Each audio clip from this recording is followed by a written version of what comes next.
बस फिर क्या था, कन्हैया ने अपनी कनिष्ठ का उंगली के नख पर गिरिराज महाराज को धारण करना धर्म प्रेमी प्रारंभ कर दिया।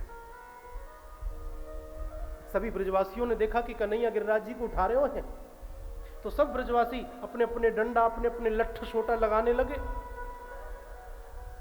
जोर लगावे लगे। बोले कन्हैया घबराइए मत भैया, हम तेरे साथ, चिंता मत कर। बोले वाले ब्रजवासी तो यही समझे हुए थे कि हम ही गिरिराज जी को उठवा रहे हैं, तभी गिरिराज जी उठ रहा है। कुल मिला के सब गिरिराज महाराज की शरण में आ गए। मेरी माताओं, मैया यशोदा ने तो रोते रोते गिरिराज जी की परिक्रमा लगा दी। अरे कन्हैया मेरो उम्र को वारो है, गिरवर बड़ो भारो है, तनिक तनिक मिलके सब देव सहारो है। माँ तो माँ हुए, सारे गिरिराज में घूम गई मैया। भगवान बोले माँ, सबसे पहली परिक्रमा तैने मेरी लगाई है, आज के बाद जो भी कोई गिरिराज जी की परिक्रमा लगावेगो मैं वाकी मनोकामना को पूरी कर दूंगा। तब सो गिरिराज महाराज की परिक्रमा को चलन प्रारंभ भयो है। महाराज सबसे पहली परिक्रमा गिरिराज बाबा की मैया यशोदा ने लगाई, रोते रोते लगाई।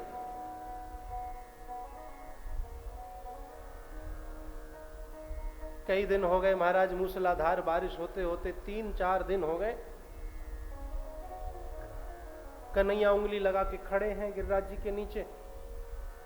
ब्रजवासी तो जब थक जाएं तो डंडा लगो छोड़ दें और बैठ जाएं नीचे सस्ताले में। 2-4 घंटा सस्ता के सो सा के खा पी के और फिर दोबारा डंडा पकड़ के खड़े हैं जाए। 4 बैठ जा, 4 सस्ताले, 4 बैठ जा, 4 सस्ताले। लेकिन कन्हैया अनवरत लगातार अपनी कनिष्ठ का उंगली के नख पे गिरिराज जी को धारण किए हुए हैं। आज ब्रजवासियों को दया आई। ब्रजवासी बोले लाला, तेरी मैया ने माखन निकारो है, जा तू माखन खा ले, न एक सस्ता ले जा। कन्हैया बोले अरे ब्रजवासियों क्या कह रहे हो, तुम्हें पता नहीं है मैंने उंगलियां हटा ली ना तो गिरिराज जी हम सब के ऊपर आ जाएंगे और हम सब दब के मर जाएंगे।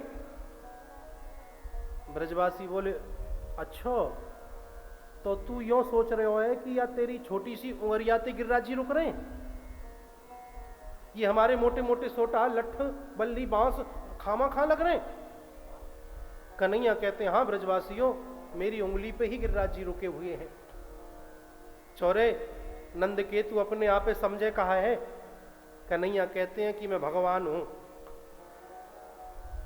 मधुमंगल बोलो अरे ब्रजवासियों सुनो रे, अरे काऊ ने भगवान नहीं देखो तो भगवान देख लो। कन्हैया यो कह रहा है कि मैं भगवान हूं, ऐसे भगवान जी हूं मैं। किसी ने कहा कि मैं उसका भेजा हुआ पैगंबर हूं, किसी ने कहा मैं उसका भेजा हुआ बेटा हूं, किसी ने कहा मैं उसका भेजा हुआ दूत हूं।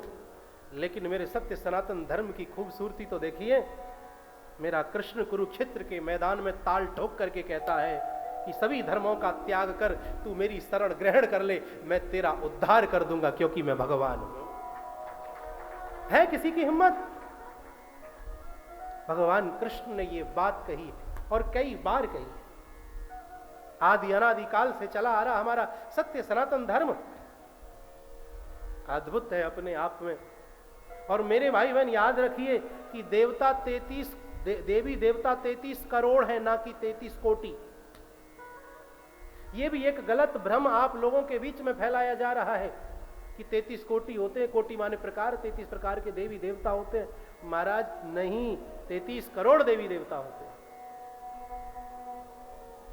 और अपने 33 करोड़ देवी देवताओं को छोड़ करके यदि कोई सनातनी, कोई हिंदू जाकर के ऊंचे ब्रेकरों को चादर चढ़ाए तो मेरे भाई बहन इससे बड़ा दुर्भाग्य इस देश का और कोई हो नहीं सकता है। मैं बार बार कथाओं में निवेदन करता रहता हूं, यदि आपको अपने को बचाना है तो चादर और फादर से दूर रहना होगा। मेरे भाई बहन, मुंबई आदि में, सूरत वगैरह में हम कई बार कथा करने के लिए गए हैं। बोले महाराज जी चलो आपको कुछ घुमा फिरा लाते हैं, कुछ दिखा लाते हैं। तो मैंने चलो भाई। तो एक होटल में वो हमें लेकर के गए। तो महाराज वहां पर बाइबल एक पुस्तक होती है, वो साथ में रखी जाती थी। हमने उस कथा में निवेदन किया वहाँ लोगों से प्रार्थना की कि जब भी आप ऐसे होटलों में खाना खाने के लिए जाओ भी, पहली बात तो जाना नहीं चाहिए, और यदि ऐसे होटलों में जा भी रहे हो तो वहाँ पर आप श्रीमद् भगवत गीता की एक पुस्तक जरूर छोड़ करके आओ।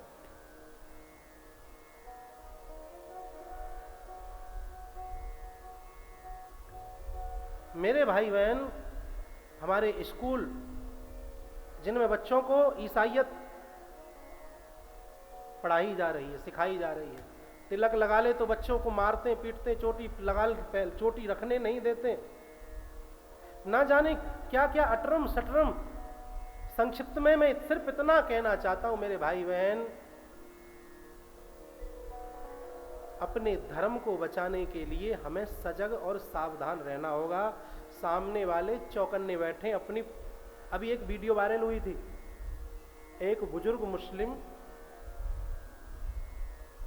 बड़े दावे के साथ कह रहा था और बहुत लोगों के साथ कह रहा था और लोगों ने ताली बजाई थी, बोले इन्होंने हमारी बाबरी ढाई, आने दो हमारा वक्त, इसी प्रकार इनका मंदिर ढा देंगे। अभी वीडियो वायरल हुई है। कहने का मतलब है कि इन लोगों के जो मंसूबे हैं वो कहीं तक ठीक नहीं है। इसीलिए अच्छे से कहते ना कि कुचले सर्प को छोड़ना नहीं चाहिए। अगर कुचला हुआ सर्प छोड़ दिया तो बड़ा दुखदाई हो जाता है। इसीलिए हमें आप सबको मिलकर के अपने सत्य सनातन धर्म के लिए एकजुट रहना है। मन भेद एक बार को हो भी जाए, लेकिन याद रखना समय संविधान का है, इसीलिए हमारा मत भेद नहीं होना चाहिए। मन भेद से एक बार को हमारे लड़ाई झगड़े आपसी के चलते रहेंगे, उतार चढ़ाव, महंगाई, आना जाना, ये सब होता रहेगा। रोजगार बेरोजगारी ये अलग विषय मानता हूं, लेकिन मेरे भाई बहन जब हमारा धर्म ही नहीं बचेगा तो आप और हम कैसे बच जाएंगे। इसीलिए ये मत समझना कि अब सारे काम ठीक हो गए। नहीं नहीं महाराज, अभी तो बहुत बड़ी कील ठोकनी बाकी है।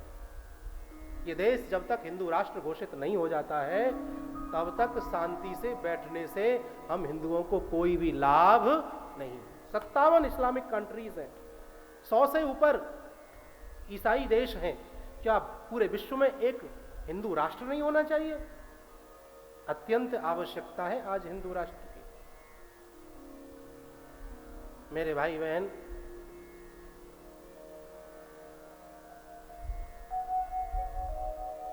भगवान श्री कृष्ण छाती ठोक करके कहते हैं कि मैं ईश्वर हूं, तू सभी धर्मों का त्याग करके मेरी शरण ग्रहण कर, मैं तेरा उद्धार कर दूंगा। ब्रजवासी बोले चौरे कन्हैया, तू अपने आप को भगवान कह रहे हो है, ऐसो तेने कहा काम कर दियो। अब कन्हैया ने काम गिनाए, ध्यान से सुन। कन्हैया बोले देखो, हमने 7 दिन के ने पूतना मारी, 6 महीना के ने सक्टासुर मारो, तृणामृत आयो तो तृणामृत पछाड़ो। ब्रजवासी बोले चुप है जा।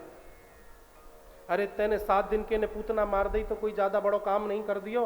अरे हमने भी वह मरी मराई पूतना में 4 डंडा लगाए हते महाराज। चुपचाप माखन खा ले, तेरी मैया ने माखन निकालो है। कन्हैया समझ गए ब्रजवासी मानेंगे नहीं। बोले ठीक है तो भैया मैं अपनी उंगली हटा रहा हूं। अरे हटा ले। जैसे ही कन्हैया ने अपनी उंगली हटाई, गिरिराज जी नीचे आने लगे। सबके डंडा, सबके लठ, सबके सोटा चट चट करके टूटने लगे। एक साथ ब्रजवासी चीखे चिल्लाए, अरे भैया जाए रोक, अरे भैया जाए थाम, वरना हमारे प्राण पखेर उड़ जाएंगे। कन्हैया ने पुनः कनिष्ठ का उंगली के नख पर गिरिराज महाराज को धारण कर लिया। निहत्ते ब्रजवासी कन्हैया के पास पहुंचे और कन्हैया के पास जाकर के कन्हैया की उंगली को दबा दबा के देख रहे हैं। लाला, उंगरिया तो तेरी बड़ी कोमल है, लेकिन तेरी या कोमल उंगरिया में इतनी ताकत कहां से आई कि हमारे डंडा टूट गए और तेरी या उंगरिया को कछु नहीं बिगड़ो। तब कन्हैया ने बड़ी प्यारी बात कही कि कछु माखन को बल भड़ियो, कछु गोपन करी सहाय। श्री राधे जू की कृपा सो मैंने गिरवर लियो उठा। कछु तो भैया तुमने मेरी सहायता करी। बोले हमने क्या सहायता करी, हमारे तो डंडा टूट गए। कन्हैया बोले नहीं, जब तुम मेरी तरफ आंख फाड़ फाड़ के देख रहे काहे, तो तुम्हारी ताकत आंखन के रास्ता से निकल के मेरी जाऊंगरिया में आ गई। ब्रजवासी बोले चौरे तू ताकत की भी चोरी करवे लगो। बोले भैया जरूरत पड़ी तो कर ली। कछु मैंने माखन ज्यादा खायो, माखन की ताकत आई। बोले हाँ भैया माखन तो तेने खूब ही खायो। और बाद में भगवान श्री कृष्ण कहते हैं कि श्री राधे रानी जू की कृपा सो मैंने गिरवर लियो उठाए। राधा रानी की कृपा से मैंने गिरिराज को धारण कर लिया। 7 दिन 7 रात तक मूसलाधार बारिश होती रही मेरी माता बहनों। 7 कोशीय गिरिराज महाराज को 7 वर्ष की अवस्था में 7 दिन 7 रात तक भगवान श्री कृष्ण ने अपनी कनिष्ठिका उंगली के नख पे धारण किए रखा। वृंदावन से गिरिराज जी की दूरी 7 कोस है, गोकुल से 7 कोस, मथुरा से 7 कोस दूरी, बरसाने से 7 कोस की दूरी गिरिराज जी की, नंदगांव से 7 कोस की दूरी है। 7 कोस की ही परिक्रमा है। 7 वार होते हैं, 7 स्वर होते हैं, 7 ऋषि होते हैं, 7 सागर होते हैं, 7 द्वीप होते हैं, 7 पुरी होती हैं। मेरे भाई बहन, इतना सुंदर ये 7 का आंकड़ा है और 7 दिन का ही हमारा और आपका जीवन होता है। और 7 दिन की ही भागवत जी की कथा होती है, जिसमें से केवल कल का दिन और शेष रह गया है। घर से निकलते समय तो यही सोचते हैं कैसे कटेंगे इतने दिन, बड़ा लंबा समय महाराज, 10 दिन बिगड़ जाते हैं। लेकिन जैसे जैसे कथा होती है ना, फिर लोगों में चर्चा चल जाती है, महाराज जी मालूम ही नहीं पड़ा, कहाँ ऐसे सुंदर दिन निकल गए, मालूम ही नहीं हुआ। लिफ्ट में चढ़ते उतरते ही दिन बीत गए। मेरे भाई बहन, इंद्र को लगा कि ब्रज डूब गया होगा। सैनिकों से कहा जाओ जाके देखो ब्रज डूब गया हो तो मना कर देना, बारिश ना करें। सैनिकों ने देखा तो ब्रज में धूल उड़ रही है। परीक्षित ने कहा गुरुदेव जहां बारिश हो रही हो वहां धूल का क्या मेल? बोले राजन यही तो हरि कृपा है। भगवान का सुदर्शन चक्र ब्रज के ऊपर मंडरा रहा है, जल को बाहर फेंक रहा है। ब्रज का बंद बना के बलराम जी शेषनाग रूप धारण किए हुए हैं, और जो बचा कुचा जल है एक ढरकाव पर अंजलि बना करके अगस्त्य ऋषि जी उस जल का पान कर रहे हैं। अगस्त्य ऋषि जी बोले हाँ राजन, बड़ी सुंदर कथा है। त्रेता युग के समय की बात है, जब भगवान श्री राम राजा बने तो माता जानकी बड़े प्रेम से किसी ना किसी संत या ब्राह्मण को अपने हाथ से भोजन बना करके पवाया करती थी, उनका नियम था। एक दिन राघवेंद्र सरकार से बोली, प्रभु किसी ऐसे संत महात्मा को निमंत्रण दो जिसे मैं मन भर के भोजन करा सकूं। तो भगवान ने अगस्त्य ऋषि जी को निमंत्रण दे दिया। अगले दिन अगस्त्य ऋषि जी पधारे, प्रेम पूर्वक आसन ग्रहण कराया अगस्त्य ऋषि जी को, भोजन की थाली सजा के 56 भोग 36 व्यंजन रख दिए, हाथ जोड़ करके निवेदन किया कि आप भोजन ग्रहण करें। अगस्त्य ऋषि जी कहने लगे, माता जी भोजन पवाना है तो ठीक ढंग से पवाओ, ये तो हमारी समझ से बाहर है, कोई बड़ा सा पात्र लेकर के आओ। माता जानकी गई, एक बड़ा सा पात्र लेकर के आई, और उस पात्र में ही अगस्त्य ऋषि जी ने सारी सब्जियों को खला लिया। उसी में दाल खला ली, उसी में खीर, तस्मई, बैकुंठी, पीतांबरी, महाप्रसादी, फुलकाराम, रसगुल्ला, अटरम सटरम जो भी था सब कुछ मिला के बड़े प्रेम से अगस्त्य ऋषि जी धर्म प्रेमियों पान करने लगे, खाने लगे। माता जानकी बड़ी खुश हुई, बोले आज कोई संत के दर्शन हुए हैं। संत का जो भोजन होता है ना वो नीरस होता है, लेकिन संत का जो चरित्र होता है वह सरस होता है। संसारियों का भोजन तो सरस मिलता है, लेकिन चरित्र बड़ा नीरस मिलता है। मेरे भाई बहन, बड़े भाव के साथ अगस्त्य ऋषि जी भोजन ग्रहण कर रहे हैं। माता जान की दौड़ी दौड़ी जाती हैं, रसोई से लेके आती हैं। सुबह से शाम हो गई। भोजन जब बीतता दिखा तो बनाना भी शुरू कर दिया। ऐसे ही करते करते 7 दिन व्यतीत हो गए। कितने? 7 दिन। थकान हुई तो रिद्धि सिद्धि को बुला लिया, दोनों बहुएं रसोई में लगा दी। 11 दिन हो गए। अगस्त ऋषि जी का भोजन चल रहा है चकाचक। नहीं बहू कभी इतना काम किया नहीं था। माता जानकी ने देखा इनको भी थकान होने लगी है।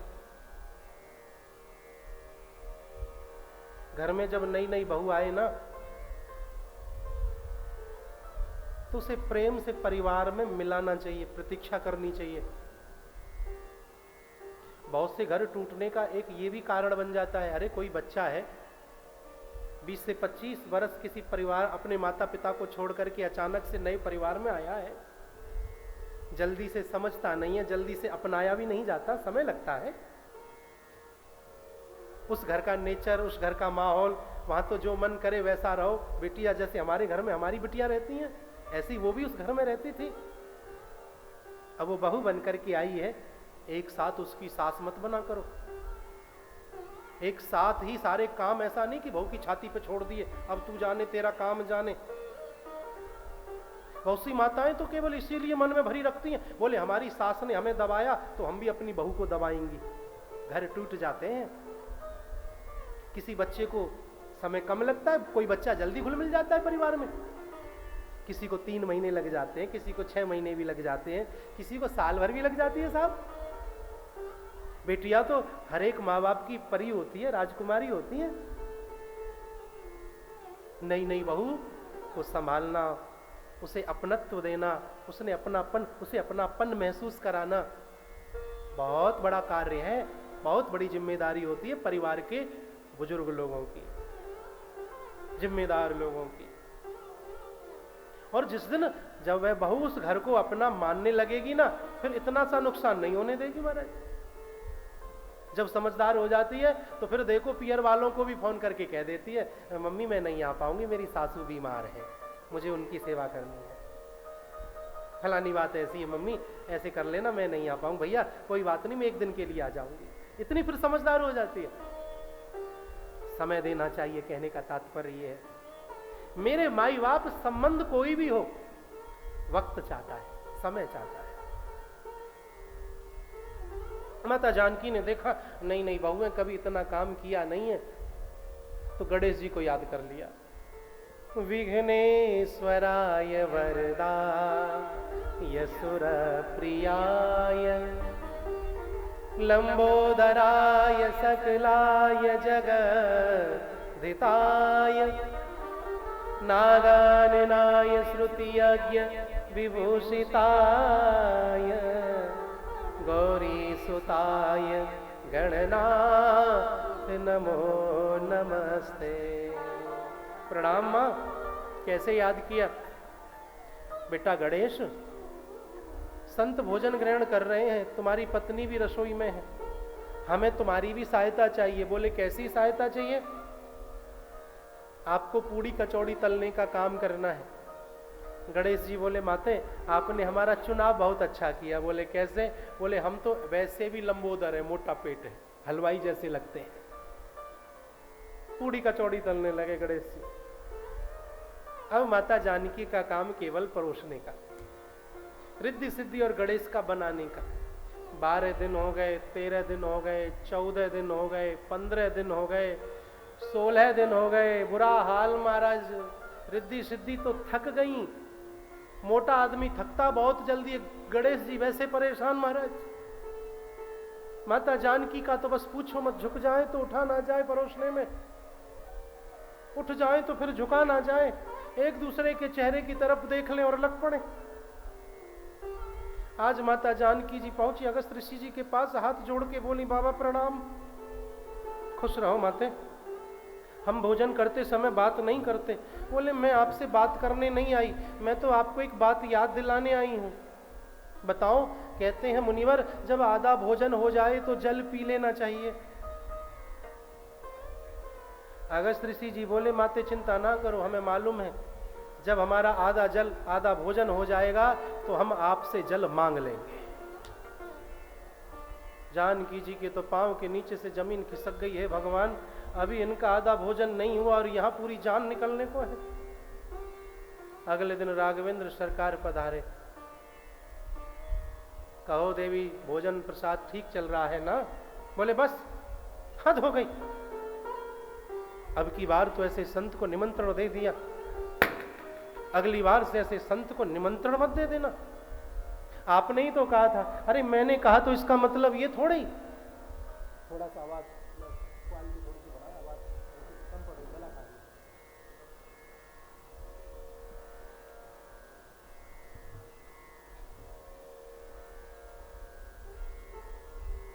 राघवेंद्र सरकार बोले देवी चिंता ना करो, सब ठीक हो जाएगा।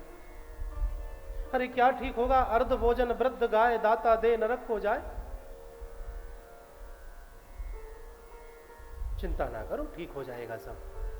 राघवेंद्र सरकार पहुंचे, आंखों ही आंखों में इशारा करके तो राघवेंद्र जी से अगस्त जी ने पूछा बताओ लीला चलने दें या विश्राम दें? बोले भगवान बात ऐसी, अब यजमान में श्रद्धा नहीं रही है, इसे छेड़ो मत, अब विश्राम देने में ही फायदा है। अगस्त ऋषि जी ने डकार ली, बोले माते महापूरन। आनंद हो गया, जानकी जी की जान में जान आई। अगले ही पल अगस्त ऋषि जी बोले माते भोजन बड़ा स्वादिष्ट बनाया था, आनंद हो गया, अब कम से कम जल भी तो पिला दो। जानकी जी की जल की बात सुन के फिर जान सूख गई। बोले बाबा 2-4 बाल्टी पानी पियो तो वो कहीं ना कहीं से मैं आपकी व्यवस्था कर दूंगी, लेकिन आपका कोई पता नहीं, आप कितने नदी तालाब कुएं के पानी को पी जाओ, बाबा मुझे क्षमा करो, मैं जल नहीं पिला सकती। राघवेंद्र सरकार हंसने लगे, बोले हमने मुनिवर पहले ही कहा था यजमान को मत छेड़ो, श्रद्धा नहीं रही है। पति मैं हूं, पत्नी मेरी भोजन ने, मेरी पत्नी ने मेरी ने भोजन आपको पवाया है, जल आपको मैं पिलाऊंगा, मेरा आपसे वचन है। मेरे भाई बहन, यही कृष्ण बने त्रेता युग के राम, किया हुआ वचन भगवान को याद था। अगस्त ऋषि जी को बुलाया, आवाज लगाई आ जाओ, जल का वादा हुआ पड़ा है, जो वादा किया वो निभाना पड़ेगा।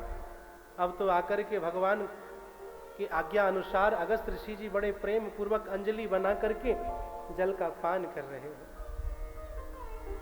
इसीलिए राजन परीक्षित ब्रज में धूल उड़ रही है।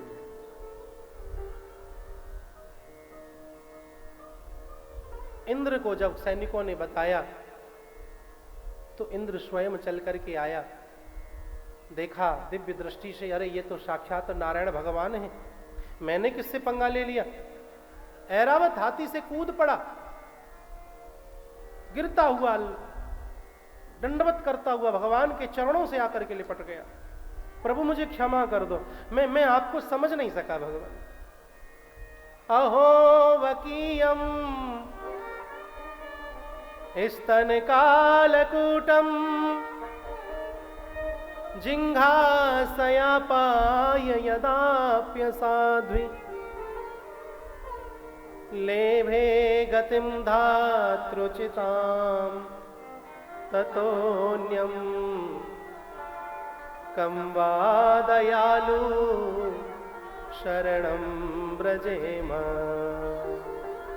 हे प्रभु, आप तो बड़े कृपालु हो, जो पूतना अपने स्तनों से जहर लगाकर के तुम्हें मारने की नीयत से आई, उस पूतना को आपने वह गति प्रदान की जो माता यशोदा को अनेक वर्षों के पश्चात प्राप्त होनी थी। मुझे इससे भूल हो गई प्रभु, मुझे क्षमा कर दो। 7 मंत्रों की स्तुति इंद्र ने भगवान की तो भगवान ने इंद्र को क्षमा कर दिया। जाओ। बोले ना प्रभु, अब मुझे वृंदावन छोड़ के जाने का मन नहीं है, मुझे यहीं वास दे दो, वृक्ष बना दो, पशु बना दो, पक्षी बना दो। बोले ना, तुम्हें वृंदावन का वास नहीं मिल सकता है। ना जाने कितने बड़े बड़े IAS, PCS, बड़े बड़े अफसर केवल एक बार वृंदावन घूमने आए थे और फिर वृंदावन को छोड़ करके ना जा पाए। कितने ऐसे महाराज बड़े बड़े पढ़े लिखे संत वृंदावन में आपको मिल जाएंगे।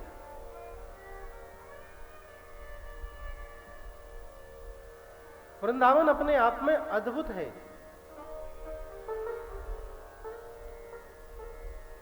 इंद्र को भी वृंदावन में रहने का सौभाग्य प्राप्त नहीं हो सका। वृंदावन में चलना परिक्रमा लगाने के बराबर है। वृंदावन में खाने योग्य खाना भगवान के प्रसाद के समान है। वृंदावन में जल पीना चरणामृत लेने के बराबर है। और वृंदावन में सोना भी धर्म प्रेमियों समाधि के बराबर बताया गया है। वृंदावन वह भूमि है, भक्ति की भूमि है, जहां पर भजन करना नहीं पड़ता, अपने आप ही भजन होने लगता है। कोई ये कहे ना कि मैं भगवान का भजन नहीं करूंगा, वो वृंदावन चला जाए तो वह भजन करने लगता है। कानों से नहीं सुनेगा तो आंखों से राधे राधे देखेगा, और कानों से सुनेगा तो जब वहां पे राधे राधे की आवाज होती है तो उस आवाज के उस सुंदर भाव में आकर के वह भी राधे राधे गाने लग जाता है। ऐसा अद्भुत अपने आप में श्री धाम वृंदावन है। इंद्र को मौका नहीं मिला रहने का, मना कर दिया, बोले आप जाओ, आपको यहां नहीं रोका जा सकता।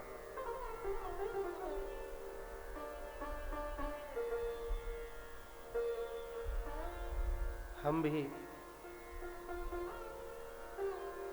आप भी आज के समय तो ऐसा लगता है कि सारा संसार ही श्री धाम वृंदावन का पागल हो चुका है।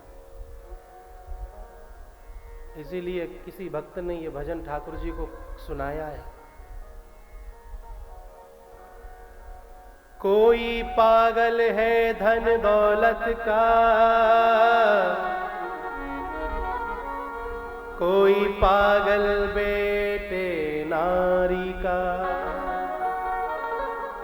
पागल तो सारा संसार है साहब। कोई किसी चीज के पीछे पागल है, कोई किसी चीज के पीछे पागल है। सच्चा पागल वह पागल है जो पागल है बांके बिहारी का। बरसते हैं जो बादल वही बादल अच्छे हैं, करे जो धर्म की रक्षा वही इंसान सच्चे हैं। इन्हीं अक्लमंदों ने इस देश को लूटा है यारो, हमें पागल ही रहने दो, हम पागल ही अच्छे हैं। हम पागल हैं, पागल वृंदावन धाम के। हम पागल हैं, पागल वृंदावन धाम के। हम पागल हैं, पागल वृंदावन धाम के। हम पागल हैं, पागल वृंदावन धाम के। वृंदावन धाम के श्यामा श्याम के। वृंदावन धाम के श्यामा श्याम के। वृंदावन धाम के श्यामा श्याम के। वृंदावन धाम के श्यामा श्याम के। हम पागल हैं, पागल वृंदावन धाम के। हम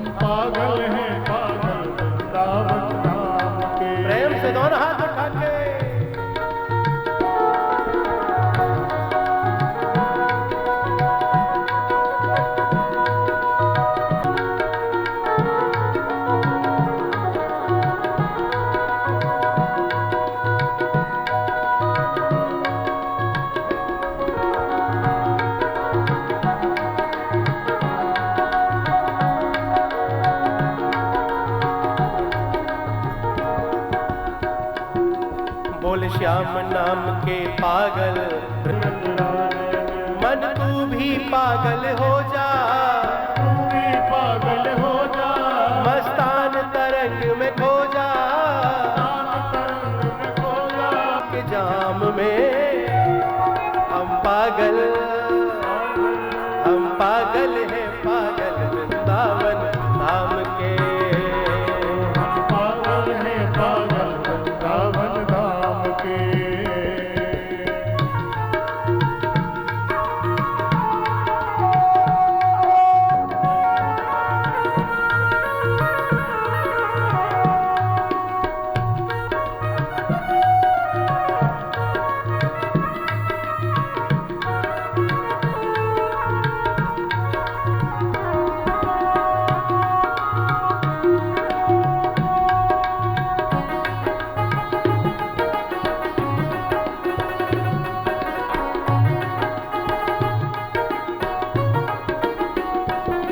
पूरे मन से जो लग जाता वो लग कर कुछ पा लेता है, लंगर कुछ पा लेता है, लंगर कुछ पा लेता है। सदा अंग संग हरि रहता पर ध्यान कोई ना देता है, ध्यान कोई ना देता है, पर ध्यान कोई ना देता है। कोई झूठे नाम के पागल, कोई झूठे नाम के पागल, कोई सच्चे श्याम के पागल, कोई सच्चे श्याम के पागल। यहाँ दूर दूर तक पागल जगत तमाम रे। हम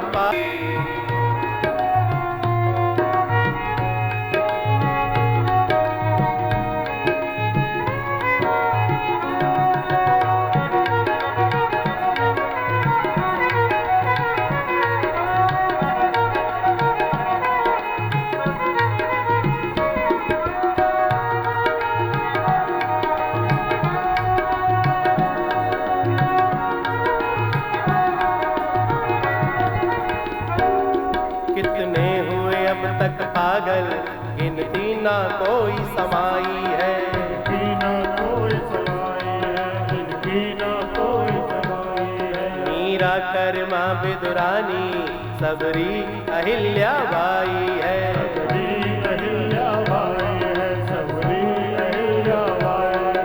पावन भक्तों के चरित्र, पावन भक्तों के चरित्र, हृदय को करे पवित्र, हृदय को करे पवित्र। पागल कर चित्र विचित्र श्री राधा नाम के। हम पागल हैं, पागल वृंदावन धाम के। हम पागल हैं, पागल वृंदावन धाम के। ओ वृंदावन धाम के, श्यामा श्याम के, वृंदावन धाम के, श्यामा श्याम के। वृंदावन धाम। लाल जी महेश्वरा वाले, इन्होंने 5.25 गज जमीन 11,000 रुपये भूमिदान के लिए सहयोग दिया है। इस बीच में आपको एक बहुत सुंदर बात बता देता हूँ। अगली जो कथा की है वो श्री रामेश्वरम धाम में अगली कथा का आयोजन रखा जाएगा। अगली कथा रामेश्वरम धाम में रहेगी। इसके बाद श्री राधे श्याम जी 11,000 रुपये 5.25 गज जमीन दी है, तो ये भी व्यास मंच पर महाराज जी से आशीर्वाद प्राप्त करें। के बाद महेश जी मामोड़िया अहमदाबाद, इन्होंने भी 11,000 रुपये 5.25 गज जमीन के लिए दिए हैं। ये भी महाराज जी से आकर आशीर्वचन प्राप्त करें। इसके बाद सीताराम जी रावत जयपुर, इन्होंने भी 5 गज जमीन 10,500 रुपये, 1 गज जमीन 2,100 रुपये प्रदान किए हैं। ये भी व्यास मंच पर आकर आशीर्वाद प्राप्त करें।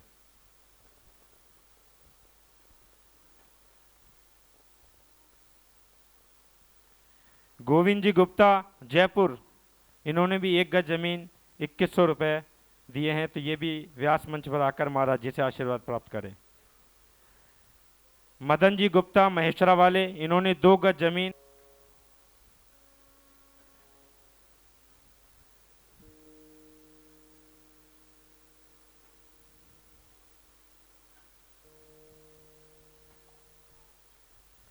जयपुर, इन्होंने भी 1 गज जमीन 2100 रुपए की राशि प्रदान करी है। ये भी व्यास मंच पर आकर महाराज जी से आशीर्वाद प्राप्त करें।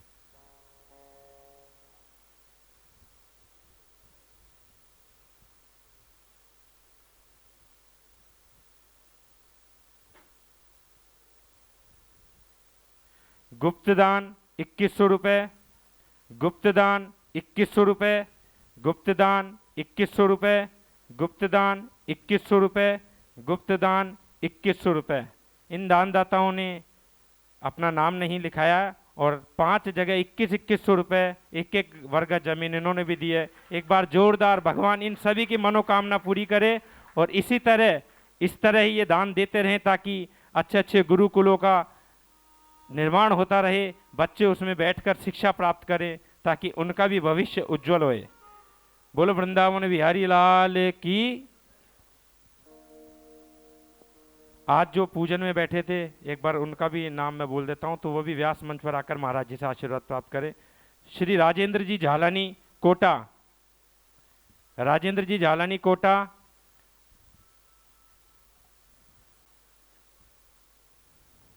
विष्णु जी केदावत अहमदाबाद,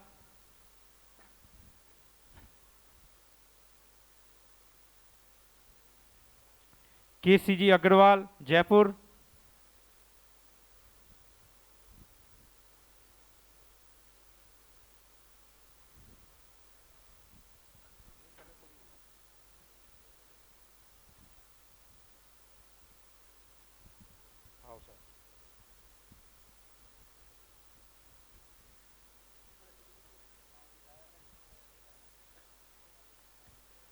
मुरारी जी धोकरिया दौसा,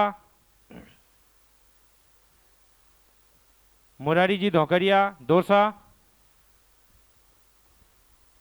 बोलो अमरनाथ भगवान की, बोलो बर्फानी वाले बाबा की।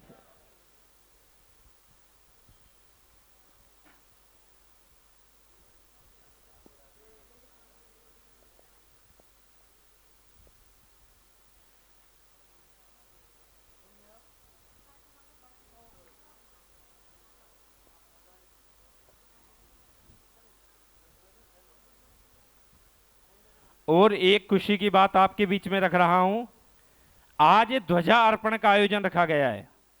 ऐसी द्वारकाधीश जी की कृपा, कोई लिस्ट में नाम नहीं था, खूब हमने जोर लगाया, खूब प्रयास किया कि हमको इस 7 दिन के दिवस के बीच में हमको कोई ध्वजा मिल जाए, क्योंकि 3 साल तक की बुकिंग है ध्वजा की। लेकिन द्वारकाधीश भगवान की और व्यास मंच की ऐसी कृपा रही कि हमको एक ध्वजा का अवसर मिला। वो अवसर आज सायंकाल है, वो हमारे ये 5 भैया जिनके मैंने अभी नाम लिए थे, मुरारी अंकल, राकेश जी भाई साहब, कैलाश जी भाई साहब, मुकेश जी तांबी, ओम प्रकाश जी हैं। बोलो वृंदावन बिहारी लाल की, बोल राधा रानी की। हर तालियों से आपका बहुत बहुत स्वागत है। देखिए, कभी कभी क्या होता है, देने के दिन तो होते हैं लेकिन दिल नहीं होता,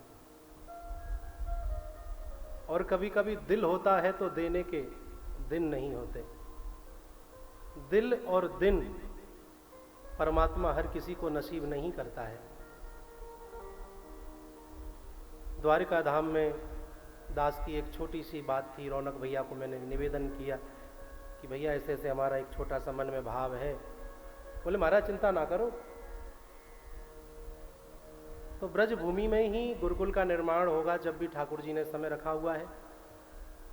वो तो निमित्त बनाता है, और उस गुरुकुल में एक छोटी सी गौशाला भी होगी, जिससे कि बच्चे चकाचक गाय के दूध का पान करें। आप भी कभी जाओ तो आपको भी गाय का दूध, मट्ठा, छाछ वगैरह आदि मिले। तो गौशाला के लिए भी आप समझिए कि ये गौशाला के लिए भी आपका दान जा रहा है, और गुरुकुल की भूमि के लिए भी दान जा रहा है। आपने बढ़ चढ़ करके अपने मन के भाव मेरे एक जरा से कहने पर आपने इतना विशेष रूप से ध्यान दिया, क्योंकि ये तो द्वारकाधीश है और बूंद बूंद से घड़ा भरता है। तो दिन और दिल दोनों एक जगह हैं, इससे बढ़कर के और धर्म प्रेमियों क्या बात हो सकती है। एक बार पुनः आप सभी दानदाताओं का बहुत बहुत व्यास मंच से धन्यवाद है। सुखदेव जी राजा परीक्षित को इसके उपरांत बड़ा ही सुंदर प्रसंग श्रवण कराते हैं, जिस प्रसंग का नाम है रास पंचाध्याय। देखिए, हमें किसी टेस्ट में बैठना है ना, तो उसके कुछ दिशा निर्देश होते हैं कि इतनी डिग्री होनी चाहिए, इतना पढ़ा होना चाहिए, इतनी उम्र होनी चाहिए। तो इसी प्रकार रासलीला में प्रवेश करने के लिए हमारे पास कुछ बातें हमारे जीवन में होनी चाहिए। आपको मैं प्रारंभ में ही निवेदन कर देता हूं कि रासलीला को कोई भी स्त्री और पुरुष का मिलन ना समझे। आत्मा और परमात्मा का विशुद्ध मिलन ही रासलीला है। प्रथम सुमरी भागवत भक्त भगवत बानी, द्वितीय आराधे भक्ति व्यास नव भाते बखानी, तृतीय करे गुरु समझ दक्ष सर्वज्ञ रसीलो, चौथे हो ये विरक्त बसे बनराज बसीलो, पांचे भूले देह सुध तब छठे भावना रास की, साते पावे रीत रस श्री स्वामी हरि दास की। बड़ी सुनने वाली बात है। प्रथम सुमरी भागवत, हमारे जीवन में भागवत का होना अत्यंत आवश्यक है। श्रवण, सुमरी भागवत, श्रोता बनो।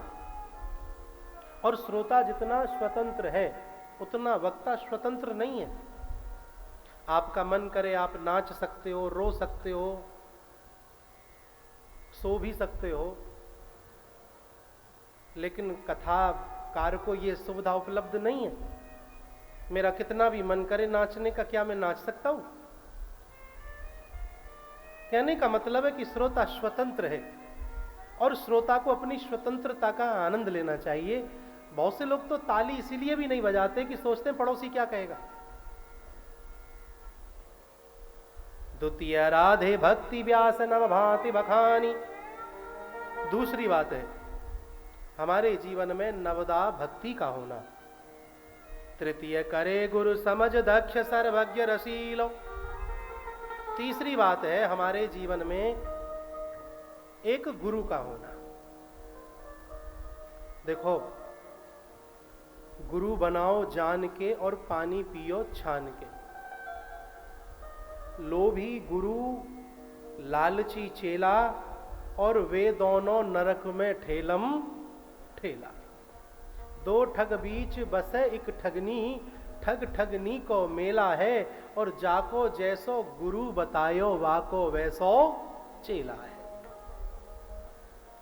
ऐसा गुरु बनाओ जो अटैची का वजन देख करके ना मिलता हो। ऐसा गुरु होना चाहिए जब कभी मन करे तो उन गुरु चरणों का सानिध्य तो कम से कम मिल सके। कभी जीवन में 2-4 बार, एक आध बार घर पवित्र कराना हो तो बड़े प्रेम पूर्वक गुरुदेव के चरण हमारे घर तक तो पहुंच सके। कम से कम ऐसा गुरु तो हो जो हमें हमारे नाम से तो जाने, नाम से नहीं तो कम से कम शकल से तो पहचाने कि हाँ ये मेरा परिवार का है, ये मेरा बच्चा है। आजकल महाराज सांसारिक भावनाएं लेते हुए हम गुरु बनाते हैं। बोले उनका बड़ा आश्रम है, उन्हें गुरु बनाएंगे, उनकी जगह जगह आश्रम में कहीं भी ठहर सकते हैं। मतलब आश्रम का मन में तुमने स्वार्थ लेकर के गुरु धारण किया, क्या ये उचित है? फलाने गुरु को बनाते हैं उनसे हमें ये लाभ हो जाए। ना ना महाराज, याद रखिए परलोक को जो सुधारे, ये लोग तो सुधर ही जाता है, लेकिन गुरु की कृपा से परलोक भी सुधर जाता है। हमारे जीवन में एक सच्चा गुरु जरूर हो। गुरु के बिना किया हुआ दान, किया हुआ पुण्य, हवन, यज्ञ लगता नहीं है। जिस प्रकार माँ के गर्भ से निकल के बच्चे का जन्म होता है ना, उसी प्रकार जब गुरु दीक्षा मिलती है उस समय भी एक नया जन्म धर्म प्रेमी होता है। चौथे होय विरक्त बसे बन राज बसीलो। चौथी बात है जीवन में वैराग्य का होना। हाथ से जो छूट जाए उसे त्याग कहते हैं और हृदय से जो छूट जाए उसे वैराग्य कहते हैं। पांचे भूले देह सुध। पांचवी बात है हमारा देहाभिमान खत्म हो जाए। हम शर्मा हैं या हम वर्मा हैं या हम मास्टर साहब हैं या हम एडवोकेट हैं या हम बिजनेसमैन हैं, यह देहाभिमान नहीं होना चाहिए। केवल इतना रहे कि मैं भगवान का भक्त हूँ, मैं एक आत्मा हूँ और मुझ आत्मा का लक्ष्य केवल और केवल परमात्मा को प्राप्त करना है। तब छठे भावना रास की, साते पावे रीत रस श्री स्वामी हरिदास के। हम रास लीला में प्रवेश कर रहे हैं और बांके बिहारी को प्रकट करने वाले, रास बिहारी को प्रकट करने वाले श्री हरदास जी महाराज की जयकार लगाएंगे। बोलिए हरदास जी महाराज की जय हो। हल्की सी मिठास नहीं है आवाज में, एक लगा गला खा रहा है, छाती सी खाली हो रही है।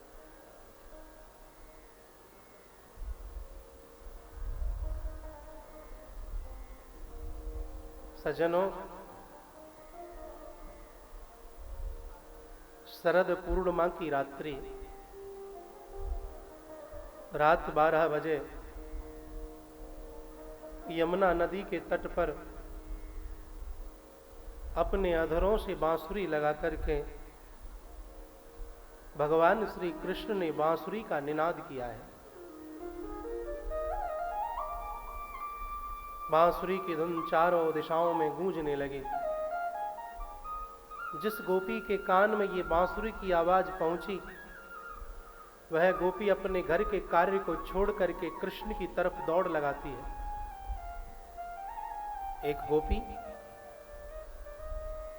अपने पति को जल दे रही थी, बांसुरी की आवाज सुनी, वहीं छोड़ करके भगवान के पास गोपी दौड़ी की दौड़ी चली गई।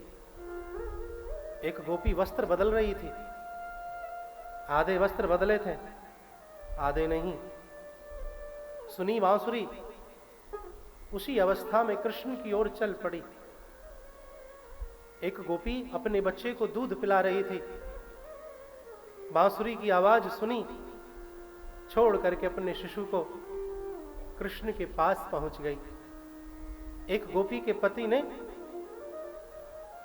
गोपी को कमरे में बंद कर दिया, बाहर से दरवाजा लगा दिया। पति कहने लगा, तू पर पुरुष से मिलने जा रही है रात्रि में, मैं देखता हूं तू कैसे जाएगी। लेकिन वह गोपी कहती है, स्वामी आप मुझे मेरे प्रभु से मिलने से नहीं रोक सकते। धन्य है उस गोपी के लिए धर्म प्रेमियों, उस गोपी ने अपने उस शरीर का त्याग कर दिया और आत्मा के जरिए परमात्मा से मिलन करने के लिए पहुंच गई। मेरे भाई बहन, तमाम गोपियां कृष्ण को घेरे हुए खड़ी हैं।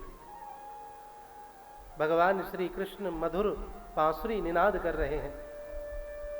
जब नेत्र खोल करके देखा तो गोपियां इर्द गिर्द खड़ी हुई हैं, तो भगवान श्री कृष्ण गोपियों का स्वागत करते हैं। स्वागतम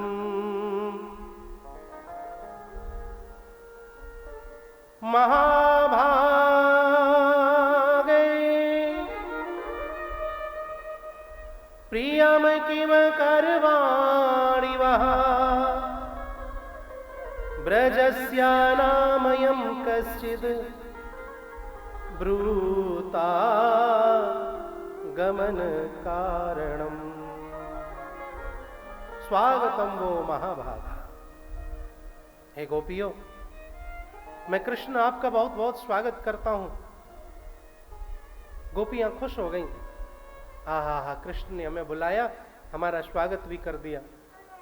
भगवान कहते हैं, स्वागत करने के बाद ब्रूतागमन कारणम, तुम्हारे आने का प्रयोजन क्या है, कारण क्या है।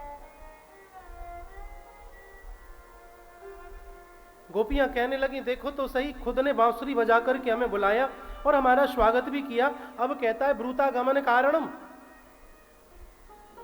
मेरे भाई बहन, कथा की डेट डिसाइड हो गई कि द्वारका में कथा होनी है, यजमान आप श्री रहेंगे, स्थान डिसाइड हो गया स्वामी नारायण मंदिर, सारे काम हो गए,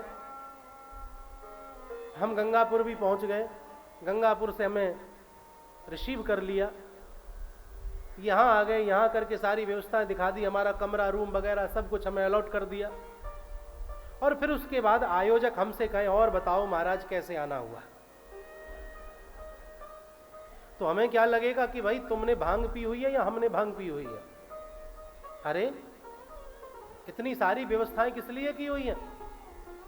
तो गोपियां भी सोचती हैं, देखो तो सही, श्री कृष्ण को पहले बांसुरी बजा करके हमें बुलाया, बुलाने के बाद हमारा स्वागत भी कर दिया, और स्वागत करने के बाद अब कहता है कि ब्रूतागमन कारणम, तुम्हारे आने का प्रयोजन क्या है। भगवान बोले, अच्छा समझ गया, पतियों से झगड़ा करके आई हो ना। गोपियां बोली नहीं। अच्छा चांदनी रात्रि का आनंद लेने आई हो। बोले नहीं। भोजन को पचाने आई हो क्या। बोले नहीं। तो कैसे आना हुआ। गोपियां कहती हैं, कृष्ण जब तुम्हारी ये बांसुरी बजती है तो फिर हमसे रहा नहीं जाता, मन करता है कि दौड़ चले। बहुत सी माताएं तो आज इतनी हारी थकी होंगी कि मन ही नहीं हो रहा होगा कि कथा में जाएं, लेकिन जैसे ही कथा की बांसुरी बजी तो लगा कि अरे ना बहन, कथा में तो जाना ही चाहिए। कोई बात नहीं, महाराज जी ने माफ भी किया हुआ है, कथा में सो भी जाएंगी तो महाराज जी कुछ नहीं कहेंगे।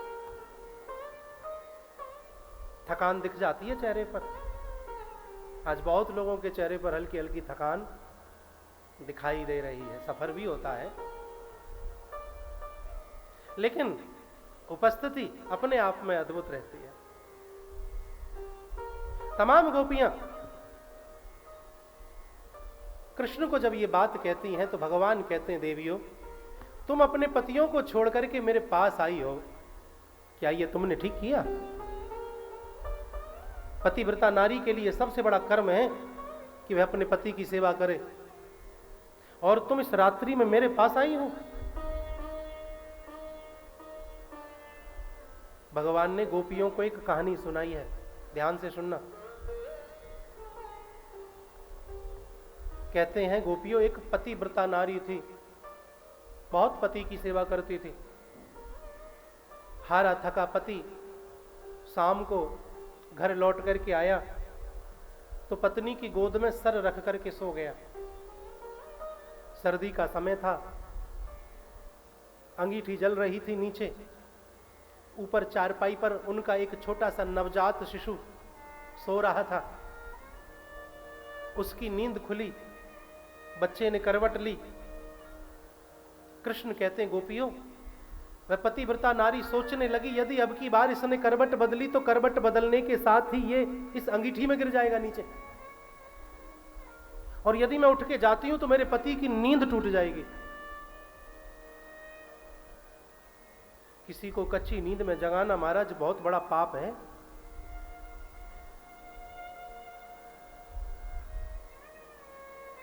कृष्ण कहते हैं, गोपियों वह पत्नी सोच ही रही है कि मैं करूं तो करूं क्या।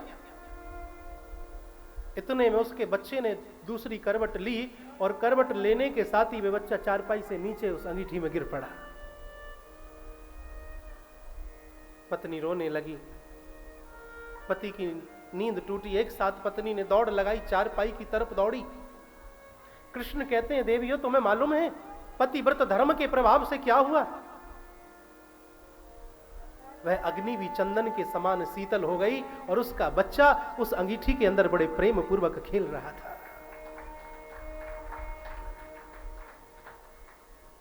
मेरे भाई बहन, गोपियां कहती हैं, कृष्ण तुमने कहानी सुना ली, अब हम सुनाएं। बोले हाँ, आप भी सुनाओ। बोले जैसे तुमने बताया ना, ऐसे ही एक पतिव्रता स्त्री है। उसका पति कहने लगा कि मैं परदेश कमाने जा रहा हूं, पत्नी बोली मैं भी चलूंगी। बोले मैं पहले तेरी व्यवस्था कराऊं फिर ले जाऊंगा। पत्नी बोली मैं ऐसे नहीं रह सकती स्वामी। तो गोपियां कहती हैं कृष्ण पति ने अपनी मिट्टी की मूर्ति बनवाई और मिट्टी की मूर्ति बनवा करके अपनी पत्नी को देकर के चला गया। बोला इसकी सेवा पूजा पाठ कर लिया करना। अब तो पत्नी रोजाना उस मिट्टी के पति की सेवा पूजा किया करे। 8-8, 6-6 घंटे, 10-10 घंटे बैठी रहे। 6 महीने हो गए। अंदर से दरवाजा लगा करके पत्नी मिट्टी के पति की मूर्ति की सेवा कर रही है। 6 महीने बाद उसका पति लौट करके आया। गोपियां कहती हैं कृष्ण, दरवाजे को उसका पति खटखटाता है। उस समय पत्नी मिट्टी के पति की पूजा कर रही है। अब तुम ही बताओ, जाकर के दरवाजा खोलना चाहिए पत्नी को या फिर मिट्टी के पति की सेवा पूजा करते रहना चाहिए? भगवान कहने लगे गोपियों, ये भी कोई पूछने की बात है? अरे जब सचमुच का पति आ गया है तो फिर मिट्टी के पति की पूजा करने से क्या लाभ है? गोपियां हंसने लगीं। भगवान बोले कैसे हंसी आई? बोले कृष्ण आपने हमारे प्रश्न का उत्तर दे दिया। मतलब हे कृष्ण, आत्मा का पति परमात्मा जब तू हमें मिल गया तो अब इन मिट्टियों के पतियों की सेवा पूजा पाठ करने से क्या लाभ है? आपकी तालियां भी ना बड़ी कंजूसी भरी रहती हैं। इससे तो अच्छा बजाया ही मत करो। कोई दान देता है तो भी ताली में कंजूसी मिलती है। देखो दान पुण्य में, चढ़ावा वगैरह में तुम कंजूसी करो तो हम कुछ नहीं कहेंगे आपसे। हमें कहने का कोई अधिकार नहीं है। तो श्रद्धा का मामला है, कोई चढ़ाए ना चढ़ाए, कोई दे ना दे। लेकिन तालियों में कंजूसी करोगे तो थोड़ी कहनी पड़ती है। आप उदासी फैलाओगे तो मुझे उदासी ज्यादा आ जाएगी, क्योंकि जैसा श्रोता वैसा ही वक्ता हो जाता है। आज आप हारे थके हुए स्पष्ट दिखाई दे रहा है आपके चेहरे पर। तो तालियों में कंजूसी नहीं होनी चाहिए। या तो बजाओ नहीं, अगर बजाओ तो फिर अच्छे से बजानी चाहिए। नहीं तो फिर ये लगता है कि 4 लोगों की समझ में ही बात आई क्या? इतनी भूमिका बनाई, इतनी बात कही। बोली वृंदावन बिहारी लाल की जय। जय श्री राधे, जय जय श्री राधे, जय जय श्री राधे। भगवान ने गोपियों की ये भावना देख करके धर्म प्रेमियों यहां पर नृत्य किया है। जब भगवान गोपियों के साथ नृत्य करने लगे, नाचने लगे, तो गोपियों को अभिमान हो गया। देखो तो सही, इस कृष्ण की हमारे बगैर निठी नहीं।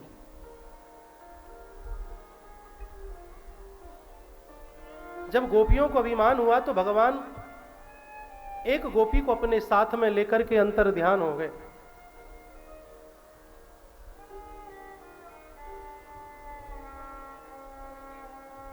ये एक गोपी कौन है?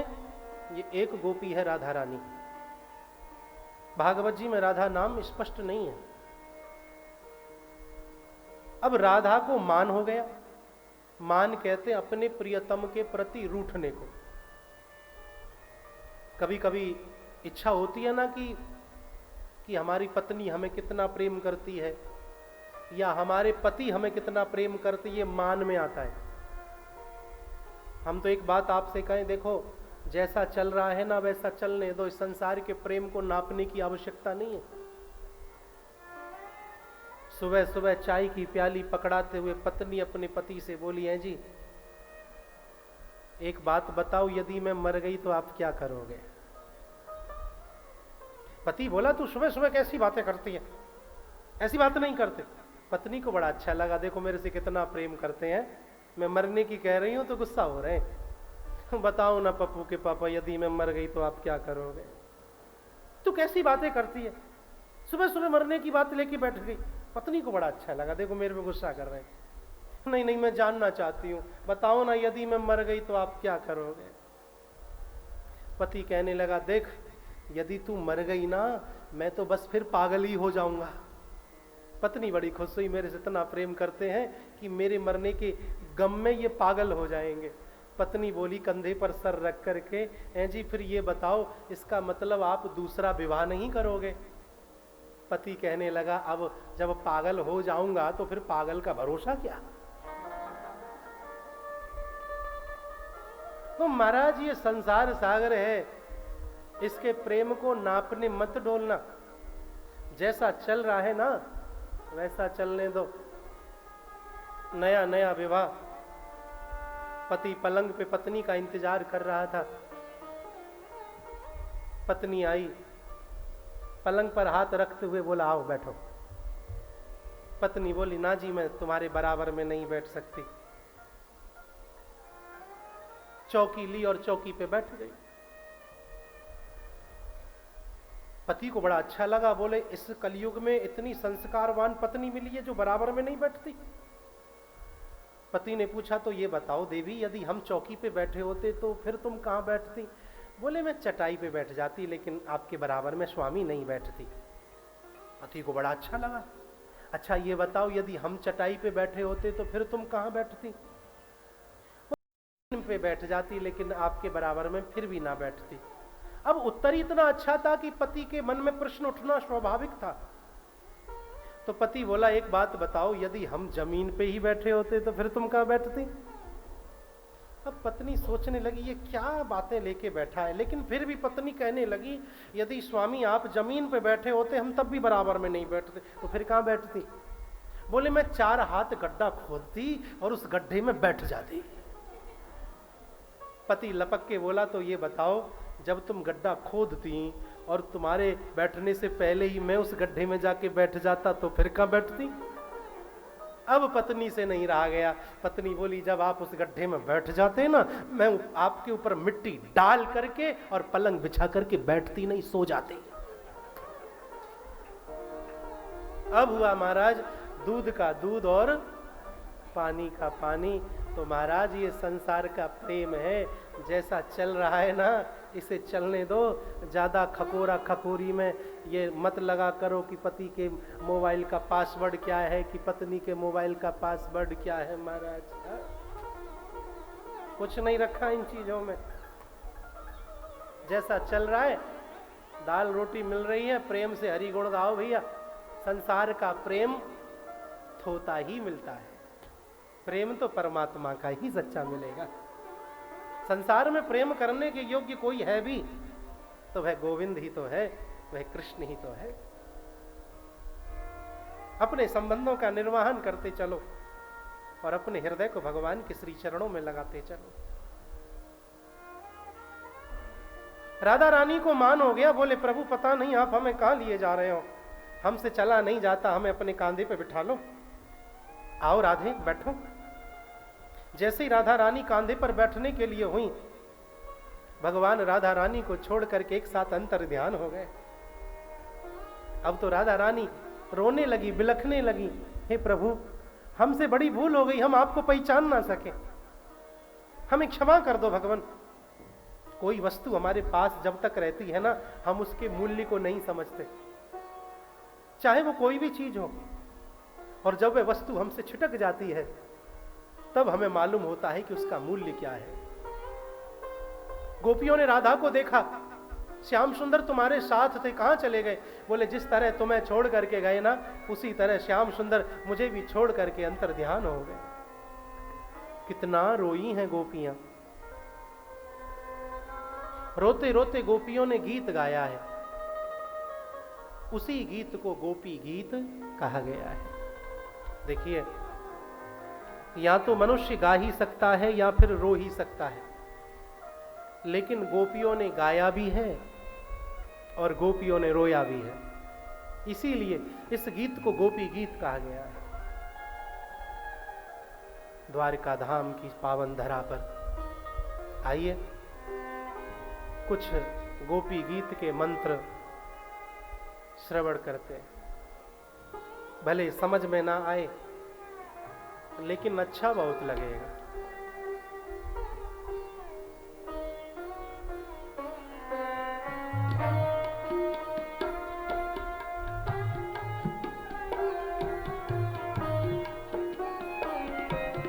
जयति तेऽधिकं जन्मना प्रजा श्रयते निरा शाश्वतत्र हि दयति दृश्यता दीक्षुता स्त्वयिकृता सब स्वां विचिन्वते सरदुदासये साधुजात सरसिजो दरा श्रीमुषादृशा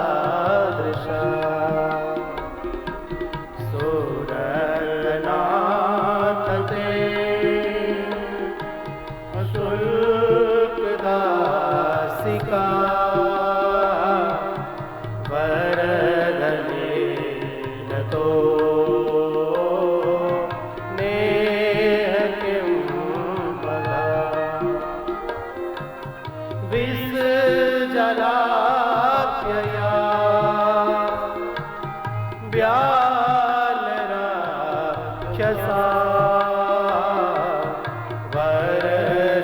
वर्षमाकृता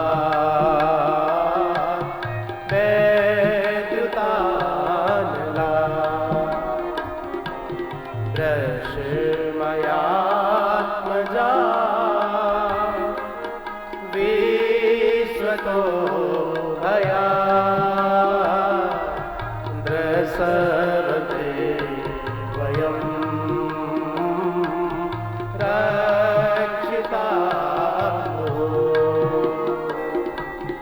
जयति तेऽधिकं जन्मना प्रजा श्रयते निरा शाश्वतत्र हि शाश्वतत्र हि शाश्वतत्र हि। गोपियों ने जब रोया, कन्हैया कोई रोज रोकर पुकारा, कहा उनसे जैसा हूँ अब हूँ तुम्हारा। वो बोले कि साधन किए तूने क्या क्या, मैं बोला किसे तुमने साधन से तारा। वो बोले परेशान हूँ तेरी बहस से, मैं बोला ये कह दो तू जीता मैं हारा। वो बोले क्या जरिया है तेरा पहुँचने का मुझ तक, मैं बोला कि द्रग अश्रु बिंदु का है सहारा। भगवान कुछ भी देख सकते हैं, इस सृष्टि को उलट पुलट करते हुए देखते हैं, कुछ भी देख सकते हैं, लेकिन अपने भक्त की आंखों में आंसू नहीं देख सकते। प्रकट हुए भगवान। गोपियों का ये प्रेम भाव देख करके भगवान ने रासलीला रचाने का विचार बनाया। रासलीला प्रारंभ होने लगी, तभी नारद जी ने राधा रानी के चरण पकड़ लिए, बोले माते मुझे भी रास में जाना है, आप नहीं जा सकते, पुरुष का प्रवेश वर्जित है। बोले माते मुझे तो रास में जाना ही जाना है। जब जिद नारद जी किए तो राधा रानी बोली एक काम करिए, आप राधा कुंड में स्नान कर लो। जैसे ही राधा रानी ने राधा कुंड में स्नान किया, तभी क्या हुआ धर्म प्रेमियों,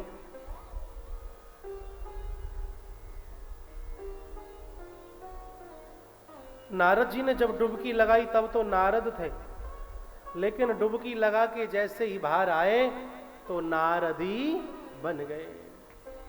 पुरलिंग स्त्रीलिंग में चेंज हो गया महाराज। यहां भोले बाबा ने देखा कि ये पार्वती सुबह से शाम हो गई सजते सजते, पता नहीं कहां जा रही है। कुल मिला के श्रृंगार करके पार्वती भोले बाबा के पास पहुंची, हाथ जोड़ करके बोली, प्रभु मुझे आज्ञा मिले। बोले कहां चली? वृंदावन। वृंदावन क्यों? रास लीला रचा रहे हैं भगवान। अरे तो हम भी चलेंगे, आप नहीं जा सकते। क्यों? क्योंकि पुरुष का प्रवेश वर्जित है। भोलेनाथ बोले तो एक काम करिए, पुरुष का प्रवेश ही तो वर्जित है। जो आपने पहना है, ओढ़ा है, लगाया है, वही हमें पहना, ओढ़ा दो, लगा दो। पार्वती जी ने काफी समझाया भोले बाबा को, लेकिन भोले बाबा समझने के लिए तैयार नहीं हुए। देखो, या तो भोला व्यक्ति एक बार में ही मान जाता है, और यदि वह कोई जिद ठान ले तो महाराज फिर पूरा का पूरा गांव उसे मना नहीं सकता है। आइए, रासलीला का प्रसंग इस भजन के साथ मैं पूर्ण करूंगा, क्योंकि विभाग तक मुझे जाना है। बड़े प्रेम से जिन्हें ठुमका लगाना है ठुमका लगा लेना। भोले बाबा और माता पार्वती जी का कैसा सुंदर संवाद है, और इस भजन के बिना ऐसे लगता है जैसे कि रासलीला प्रसंग कहा ही नहीं। दोनों हाथ उठा के प्रेम से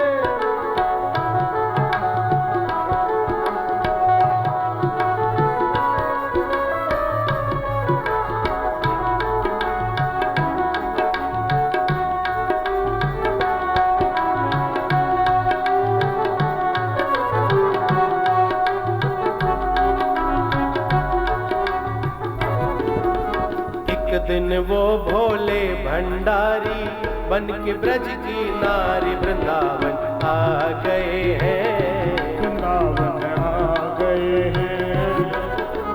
एक दिन वो भोले भंडारी बन के ब्रज की नारी वृंदावन आ गए हैं। वृंदावन आ गए हैं। पार्वती जी मना के हारी, ना माने त्रिपुरारी वृंदावन आ गए हैं। वृंदावन आ गए हैं।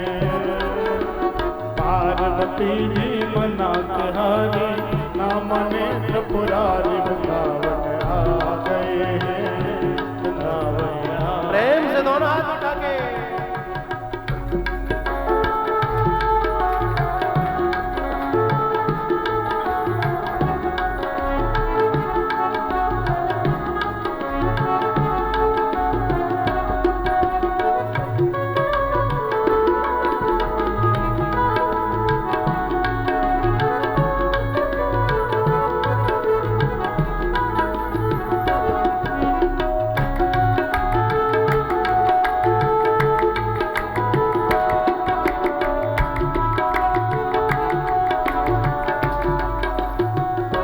पार्वती से बोले मैं भी चलूंगा तेरे साथ में। श्याम नाचे मैं भी नचूंगा तेरे साथ में, तेरे साथ में।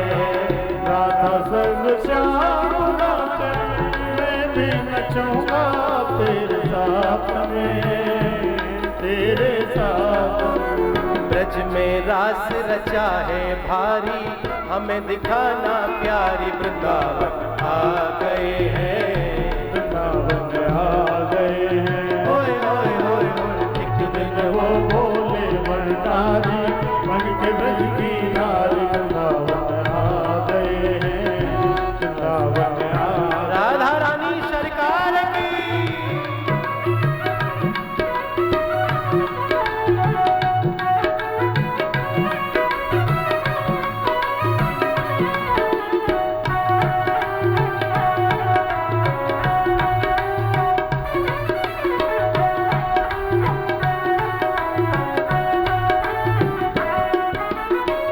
ऐसा बना दो मुझको कोई न जाने इस राज को, इस राज को। ऐसा बना दो मुझको कोई न जाने इस राज को, इस राज को। सहेली तेरी, मैं हूँ सहेली तेरी, ऐसा बताना ब्रजराज को, ब्रजराज को। मैं हूँ सहेली तेरी, ऐसा बताना ब्रजराज को, ब्रजराज को। लगा के बिंदिया पहन के साड़ी, चाल चले मतवारी, वृंदावन आ गए हैं, वृंदावन आ गए हैं। ओए ओए ओए ओए, लगा के बिंदिया पहन के साड़ी, चाल चले मतवारी, वृंदावन आ गए हैं, वृंदावन आ गए हैं। शंकर भगवान की।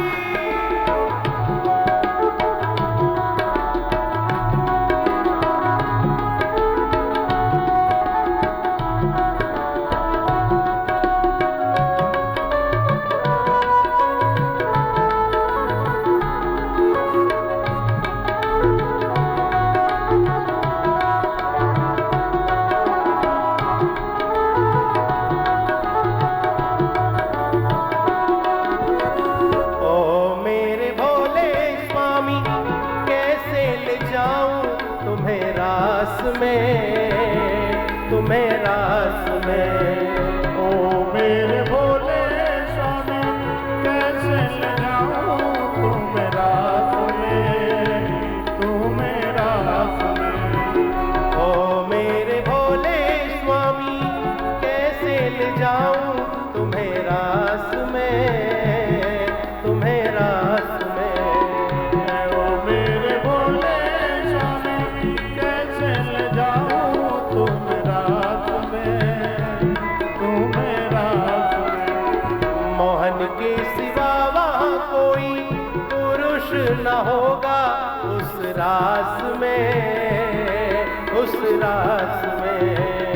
मोहन के सिवा पुरुष न होगा वहाँ रास में, वहाँ रास में। अरे हंसी करेंगी ब्रज की नारी, मानो बात हमारी, वृंदावन आ गए हैं, वृंदावन आ गए हैं। ओए ओए ओए ओए। हंसी करेंगे ब्रज की नारी, मानो बात हमारी, वृंदावन आ गए हैं, वृंदावन आ गए हैं। एक दिन वो भोले भंडारी, मन के ब्रज की नारी, वृंदावन आ गए हैं, वृंदावन आ गए हैं।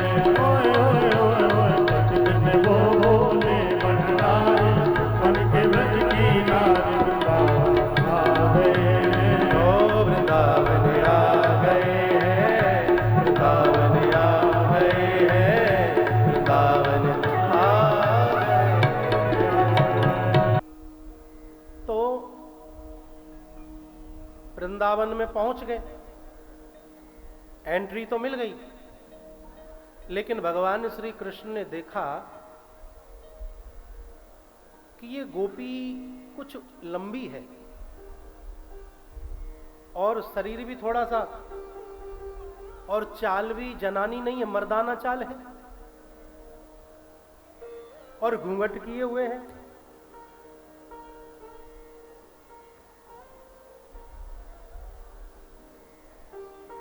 भगवान श्री कृष्ण ने बाकी सब गोपियों को तो छोड़ दिया, लेकिन भगवान श्री कृष्ण भोले बाबा के पीछे लग गए। अब तो भोले बाबा आगे आगे और गोपी भगवान श्री कृष्ण पीछे पीछे।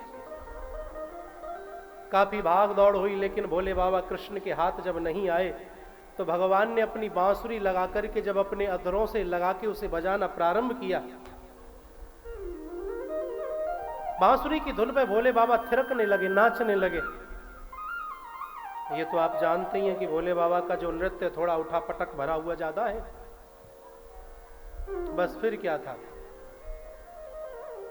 जैसे ही ठुमका लगाया भोले बाबा ने तो सर पे से जो साड़ी थी वह सारी एक साथ सरक गई। भोले बाबा को देखा तो भगवान श्री कृष्ण मुस्कुरा पड़े, बोले अरे मैं तो सोच रहा था कि इसमें कोई गोपी होगी, लेकिन इसमें तो महाराज गोपा छुपा हुआ है। क्यों भोलेनाथ, भोली बन करके आए हो? बस प्रभु अब कुछ मत कहो, आपके दर्शन की इच्छा थी, आपका दर्शन हो गया।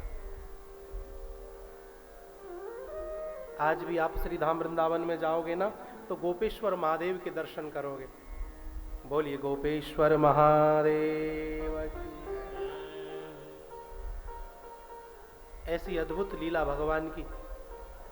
सुखदेव जी कहते, राजन परीक्षित 6 महीने का रास भगवान ने रचाया, 2-2 गोपी बिच एक माधव, राधा नाचे कृष्णा नाचे, नाचे गोपी जन, मन मेरा बन गया सखीरी पावन वृंदावन, गंगा नाचे यमुना नाचे, नाचे सरयू संग, मन मेरा बन गया सखीरी पावन वृंदावन, ब्रह्मा नाचे विष्णु नाचे, नाचे शंकर संग, मन मेरा बन गया सखीरी पावन वृंदावन,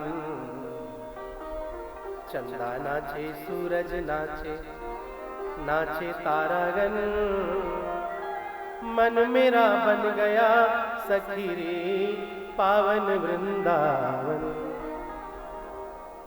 सज्जनों,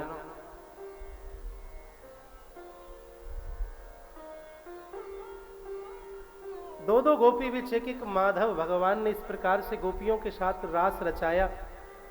परीक्षित ने कहा, गुरुदेव, पर स्त्रियों के साथ में इस तरह से गलवैयां डाल के नाचना, क्या ये शोभा देता है?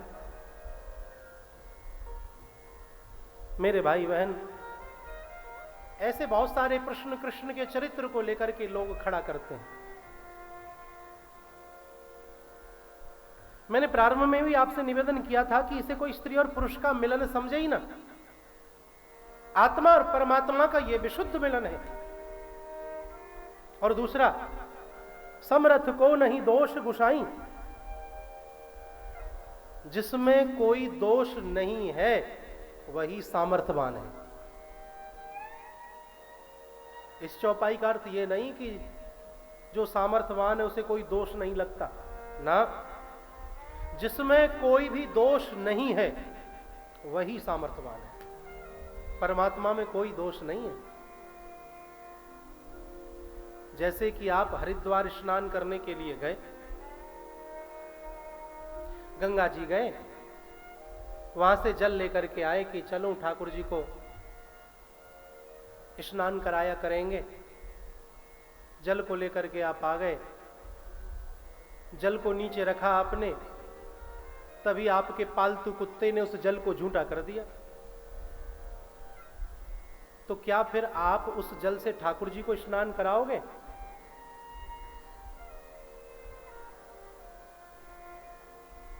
कराओगे क्या?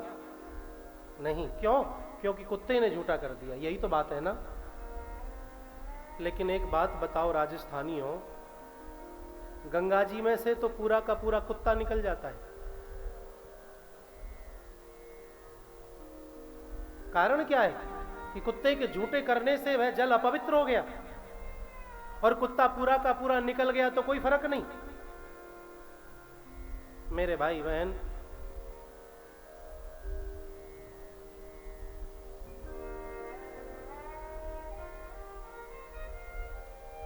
जब तक गंगा जी में वह जल है वह गंगा है, और गंगा कभी भी अपवित्र, अशुद्ध, दूषित नहीं हो सकती। गंगा तो गंगा है, और गंगा से निकाला हुआ जो जल है वह उसका अंश है।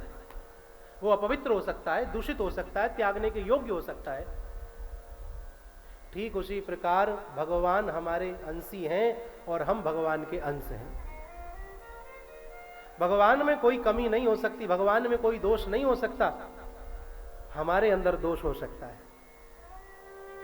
इसीलिए याद रखिए, भगवान की कथाओं को श्रवण करके मन में ऐसी दुर्भावना नहीं आने देनी चाहिए। तो यहां रासलीला भगवान ने 6 माह की रचाई है। इसके पश्चात कंस ने बहुत सारे राक्षस कृष्ण को मारने के लिए भेजे, लेकिन कंस सफल ना हो सका। काफी प्रयास किए उसने। आज नारद जी का आगमन हुआ तो गुरु जी से पूछा, बोले गुरुदेव मैं कृष्ण और बलराम को कैसे मारूं, वह मेरे हाथ लगते ही नहीं, राक्षसों को भेजता हूं, मार के राक्षसों को यमुना जी में प्रवाहित कर देते हैं। नारद जी कहने लगे, आप कृष्ण और बलराम को यहीं क्यों नहीं बुला लेते? जब आप यहां बुला लोगे तो फिर आपसे बच करके कहां जाएंगे? कंस को ये राय अच्छी लगी और कंस ने धनुष यज्ञ का आयोजन रखा। इधर नारद जी ने विचार किया कि मैं जब मथुरा आया हूं तो वृंदावन भी होता हुआ चलूं। भगवान श्री कृष्ण से जाकर के प्रणाम किया, बोले प्रभु कंस के अत्याचार बहुत बढ़ चुके हैं, अब उस कंस का वध करो। भगवान बोले नारद जी ये बताओ आप मरवाना किसे चाहते हो? वहां तो आप कहकर के आए हो कि कृष्ण को और बलराम को बुला के मार दो और मेरे से कह रहे हो कि कंस को। बोले प्रभु आप तो सब जानते, वो मेरा शिष्य है, भजन पूजा पाठ तो वह कर नहीं सकता, यदि आपके हाथों उसका उद्धार हो जाएगा तो उसकी मुक्ति हो जाएगी। भगवान बोले ठीक है नारद जी, हम विचार करेंगे, और अब उसका पाप का घड़ा भर चुका है, बस फूटने को है।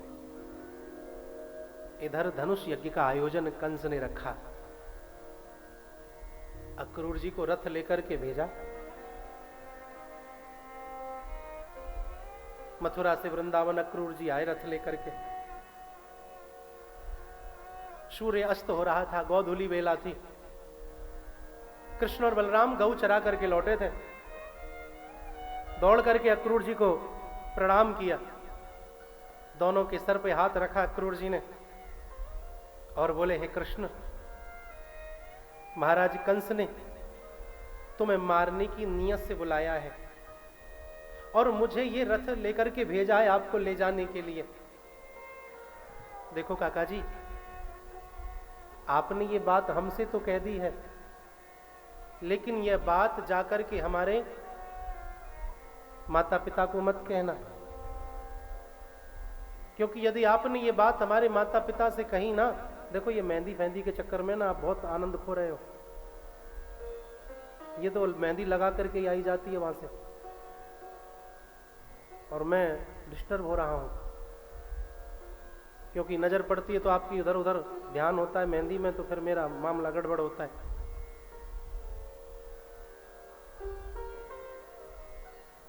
श्रृंगार करके आया जाता है, कथा में नहीं किया जाता, लेकिन चलन है, जैसे चल पड़ते हैं फिर पब्लिक उसी दिशा में निकल पड़ती है।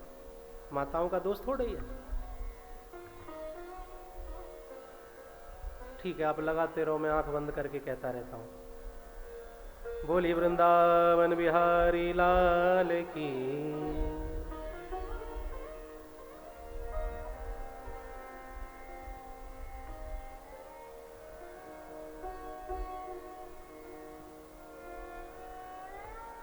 ये बात आपने हमसे तो कही, लेकिन हमारे माता पिता को ना कहिएगा, वरना हमारे माता पिता हमें आपके साथ भेजेंगे नहीं। ठीक है प्रभु, आप मना करते हो तो मैं नहीं कहूंगा। अक्रूर जी नंद बाबा से मिले, भोजन प्रसाद पाया है, रात्रि का समय है, दो पलंग लगे हुए हैं, आमने सामने मसंद लगा करके अक्रूर जी बैठे हैं और इधर नंद बाबा बैठे हुए हैं।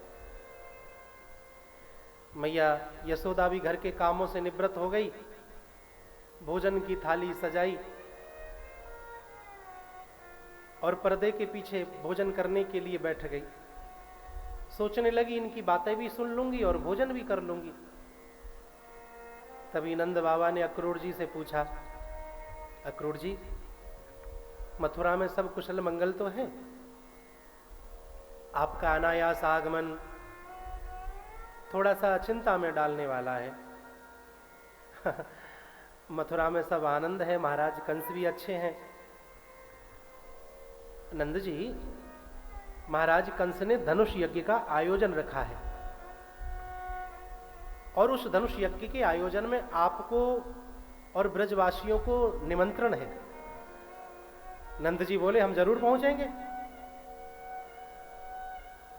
और महाराज कंस का विशेष रूप से कहना है, और उसी के लिए मुझे रथ को लेकर के भेजा है। उन्होंने कहा है कि मैं कृष्ण और बलराम को रथ में बिठा करके मथुरा लेकर के आऊं। जैसे ही ये बात अक्रूर जी ने कही, उस समय पर पर्दे के पीछे माता यशोदा ने रोटी का टुकड़ा तोड़ा ही था, मुंह की तरफ ले जा रही थी उस कोर को। लेकिन जैसे ही सुना कि कृष्ण और बलराम को लेने के लिए अक्रूर रथ लेकर के आया है, कंस का आदेश है, तो मां के हाथ से रोटी का टुकड़ा धर्म प्रेमियों छूट गया। इसके बाद मां ने भोजन नहीं किया। भोजन की जो थाली थी सजी की सजी रह गई।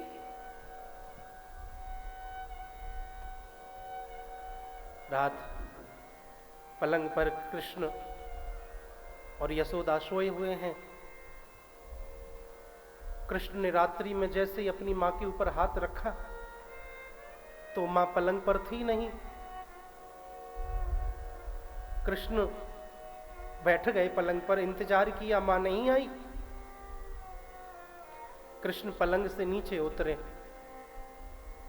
आवाज लगाने लगे, मां, ओ मैया, मैया कहां गई तू? तो कृष्ण ने देखा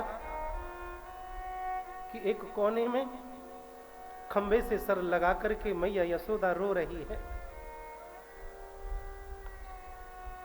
छुप करके रो रही है, सुबुक रही है। कृष्ण जाकर के मैया की गोदी में बैठे, आंसुओं को कृष्ण ने पूछा, मां से पूछा, मां क्या बात है? तबीयत ठीक नहीं है, ठीक है तू? कृष्ण को अपने हृदय से लगा करके कहती है, मेरे लाल, मैंने सुनी है कि तू भोर होते ही मोह छोड़ करके चलो जावे हो। अरे मैया, तू जा मारे रो रही है? अरे मैं कौन सो सदा सदा को जा रहे हूं, परसों आ जाऊंगा ना। तू कहीं नहीं जावेगो कृष्ण।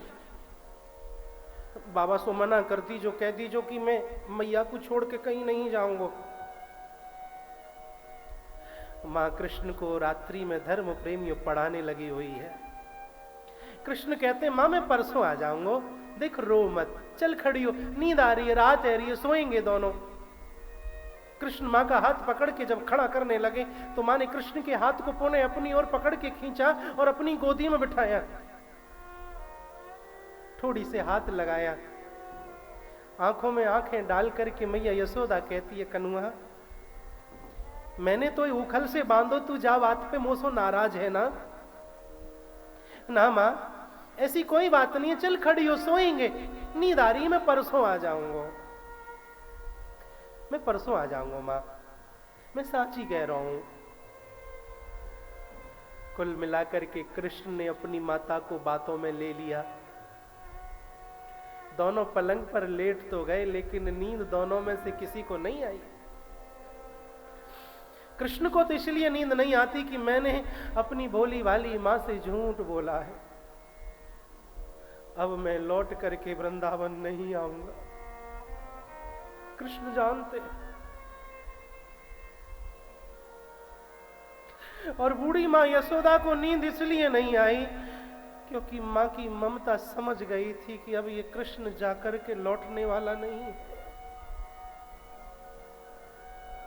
करवट बदलते बदलते रात कब में व्यतीत हो गई प्रेमियों। नंद बाबा तो बैलगाड़ी में बिठा करके सबके सब ब्रजवासियों को लेकर के निकल गए मथुरा को।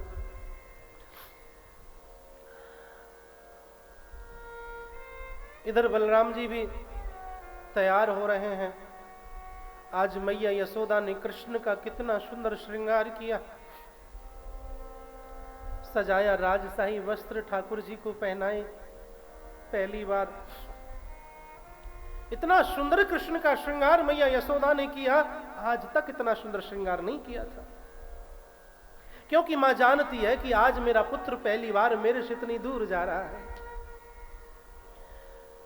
श्रृंगार करती जा रही है। कृष्ण प्यासी सी आंखों से मां की ओर देखते हैं। जब कृष्ण इधर उधर देखते हैं तो मैया कृष्ण के मुखारविंद का दर्शन करती है, लेकिन जैसे ही कृष्ण की नजर मैया यशोदा से मिलती है तो मैया यशोदा अपनी नजर चुरा लेती है। कृष्ण का श्रृंगार पूरा हो गया। अपनी मां ने अपनी आंख का काजल लेकर के कृष्ण के माथे पर डिठौना रख दिया, बांसुरी फेंट में लगा दी। फिर मां ने कृष्ण को यह नहीं कहा कि तू रुक जा, क्योंकि मां जानती है कि मैं इसे कहूंगी कि रुक जा, ये रुकेगा नहीं, क्योंकि जिद्दी है और नियम कहता है कि जब पुत्र यात्रा करे तो फिर मां को टोकना नहीं चाहिए।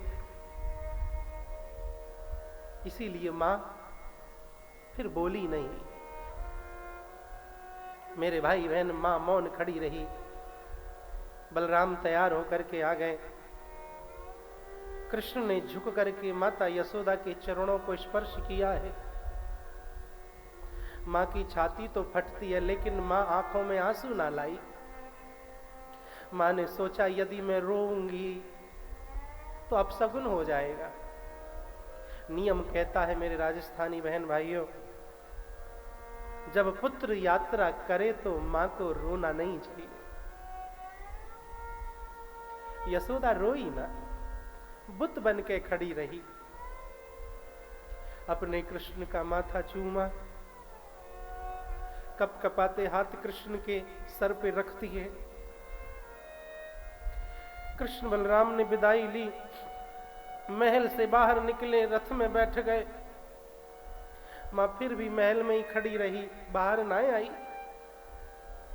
लेकिन जैसे ही रथ के चलने की आवाज मैया यशोदा के कानों में पहुंची, कब तक सब्र करती, टूट गया सब्र का बांध और एक साथ महल से बाहर निकली, आवाज लगाते हुए, कनुआ, अरे ओ कृष्ण, अरे ओ बलराम, मेरे पुत्रों को कोई रोकता क्यों नहीं है। मां की आवाज सुन करके कृष्ण और बलराम चलते हुए रथ से धर्म प्रेमियों नीचे कूद पड़े, जाकर के मां की छाती से चिपक गए। मां ने अपने आंसुओं से कृष्ण के कांधे को गीला कर दिया। कृष्ण से कहती है यशोदा, लाला, मुझे आज मालूम भई कि मैं तेरी मां नहीं हूं। मोसो सारो गांव कहवे हो, अरे यशोदा तू भी गोरी है, नंद जी भी गोरे हैं, पर ये काना कारो क्यों है, ये तेरा पूत नहीं है। लेकिन मैंने कनुआ काऊ की बात ना मानी, मैं सबसे लड़ पड़े रही। मैं कह गई कि कन्हैया मेरो पुत्र है, कारो है तो क्या बात है, लेकिन कन्हैया तू मेरो पुत्र है ना। लेकिन कन्हैया मोए आज पतो लगी ये मेरो भ्रम हो, तू मेरो पुत्र नहीं है कनुआ। देख, आज मैं तो सो तेरी मां की हैसियत सो नहीं, एक गंवार ग्वालिन की हैसियत सो कह रही हूं। मैंने तो ही उखल से बांधो मेरे लाल, मोए क्षमा कर दीजिए। जा बात को मन में लेकर के मत जाइयो। कृष्ण कहते, मां तू ऐसी बात क्यों कर रही है, मैं तेरा पुत्र हूं मां, मैं यशोदा नंदन हूं मां, मैं तेरे प्रेम के ऋण सो कबहू ऋण ना हो सकूं।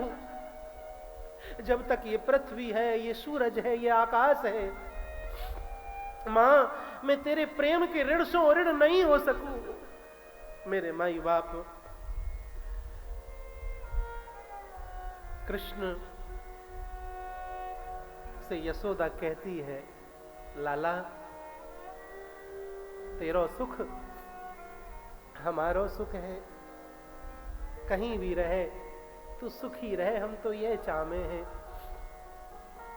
बस फिर क्या था, माता के चरण स्पर्श किए कृष्ण ने, सभी ब्रज के वृद्ध नर नारी रुदन कर रहे हैं, रो रहे हैं। वृद्ध माताएं रो रही हैं। रथ की ओर जब कृष्ण बढ़े, सबको प्रणाम करते हुए रथ पर जब चढ़ने लगे, तो कृष्ण का एक चरण रथ की सीढ़ी पर है और दूसरा चरण ब्रज की भूमि पर है।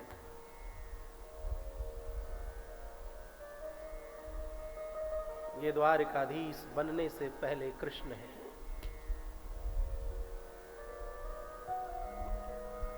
दृश्य देखो, एक रथ पर, एक ब्रज की भूमि पर,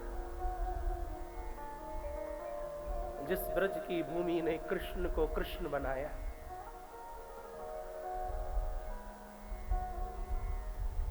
तभी मां यशोदा पीछे से आई, कृष्ण के हाथ को पकड़ लेती है। ये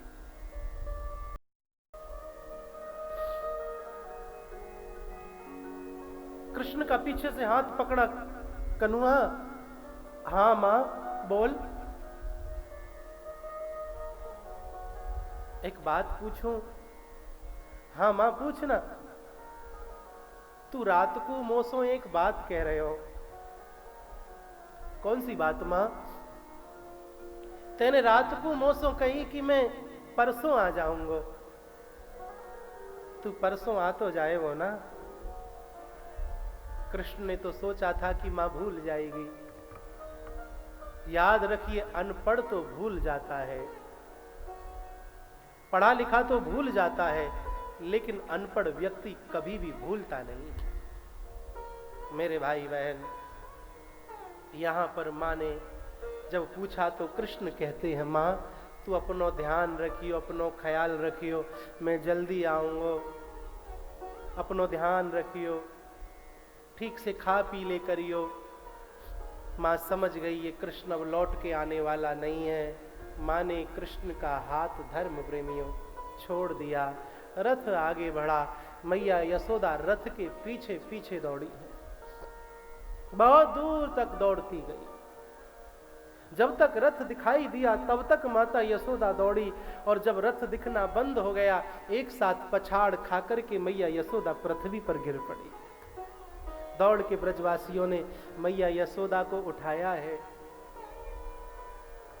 और महलों में लेकर के आए। इधर गोपियों को खबर लग गई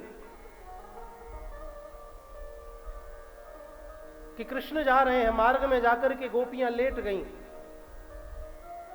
रथ को रुकवाया कृष्ण ने, और गोपियों को भी परसों की बात कह करके ये छलिया ने रथ को आगे बढ़वा दिया। राधा रानी से भी मिलना भगवान का मार्ग में हुआ है। इसके पश्चात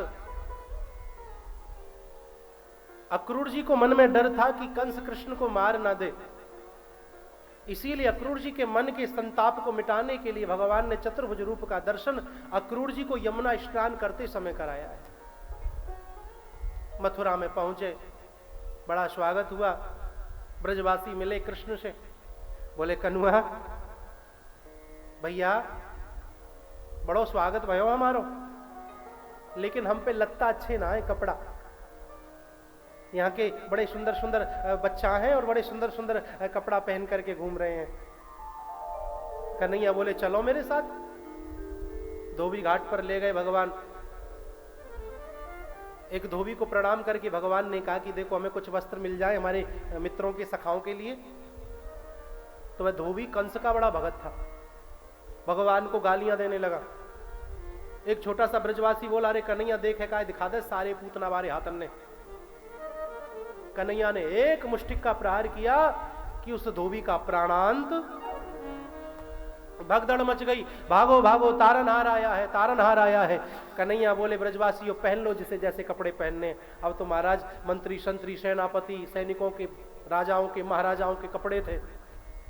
ब्रजवासी तो छोटे छोटे से, और उन कपड़ों को पहनने लगे। जिन कपड़ों को नीचे से पहनते हैं उन कपड़ों को ऊपर से ठूस लिया, जिन कपड़ों को ऊपर से पहनते उन कपड़ों को नीचे से पहन लिया। गांठ गुठ मार मूर के महाराज एक दूसरे से पूछने लग रहे, चौरे मोए बता मैं कैसो लग रहा हूं,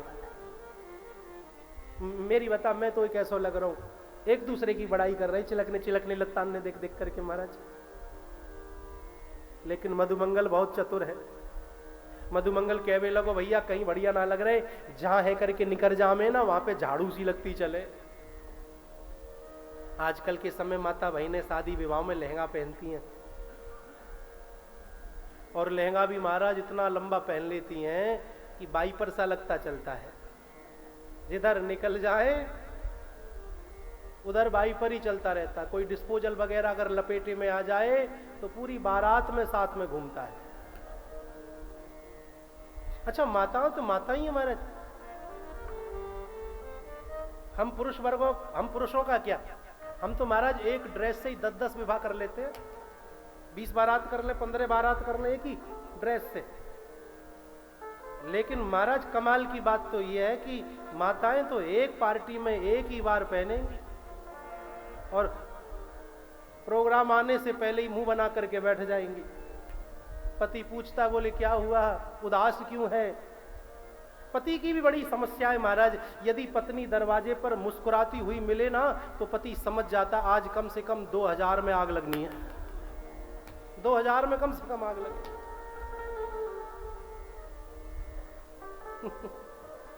बोले कपड़ा नहीं है और अलमारी पूरी भरी पड़ी है, मेरे पास तो फंक्शन है, प्रोग्राम है, कपड़े ही नहीं है, फलानी सहेली मेरा इतना लिया ही है, वो आदि शादी। तो कन्हैया का एक बड़े भगत है, दर्जी है, बहुत भगवान का भगत है। इसने सभी कपड़ों को कातर से काट के व्यवस्थित किया और सभी ब्रजवासियों को धारण कराया। ब्रजवासी बोले भैया मौज है गई, माला और होनी चाहिए गले में। तो सुदामा नाम का एक माली भगवान का भगत था, इसने सबको एक एक माला भेंट की। कन्हैया बोले अब तो कसर ना है। बोले एक कसर रह गई, काई की। बोले माथे पे थापक थुआ चंदन ना है, चंदन तो होना चाहिए। ब्रजवासी चंदन अपने आप में अद्भुत होता है। तो सैरेंद्री कुब्जा त्रिवक्रा जो कंस को चंदन लेपन करने जाया करती थी, कुब्जा थी ये, पहले शूर्पणखा थी, इसका कुब्ब निकला हुआ था, तो छुपते छुपाते सबसे जाती थी। कृष्ण को मार्ग में मिल गई और कृष्ण ने इसे सुंदरी कह दिया। कोई महाराज टेढ़ा मेढ़ा आदमियों से कोई भूप कह दे, सुंदर कह दे, चिढ़ जाता है कि नहीं? चिढ़ गई। भगवान बोले देवी नाराज क्यों होती हो, हमने तो तुम्हारे मन को देखा है। बस फिर क्या था, इस कुब्जा की ठोड़ी पर हाथ लगा के भगवान ने एक झटका दिया कि कुब्जा का कुब्ब खत्म हो गया और कुब्जा परम सुंदरी बन गई। महाराज धन्य है। सबको चंदन लेपन किया, ब्रजवासी खुश हैं। जहां धनुष यज्ञ होना था, जहां धनुष रखा हुआ था, उस शिव के मान धनुष को कृष्ण ने छूने के बहाने ही मध्य में से तोड़ दिया। कंस को खबर लगी, कंस समझ गया वो मेरा अंत निकट है। कुवलिया पीड़ नाम का हाथी, जिसने ऐरावत हाथी को भी युद्ध में परास्त कर दिया था, उस कुवलिया पीड़ को कृष्ण बलराम को मारने के लिए छोड़ा, लेकिन दोनों भाइयों ने इस कुवलिया पीड़ नाम के हाथी का भी अंत कर दिया। इसके दांत लेकर के भगवान बलराम अपने कांधे पर रख करके मध्य सभा में पहुंचे हैं। कंस बैठा हुआ है गद्दी पर, इधर मथुरा नगरवासी हैं, इधर ब्रजवासी, इधर दूर दराज से आए हुए अतिथिगण हैं। मल्ल युद्ध का कौशल पहलवान दिखाने लग रहे हैं, बीच में अखाड़ा है।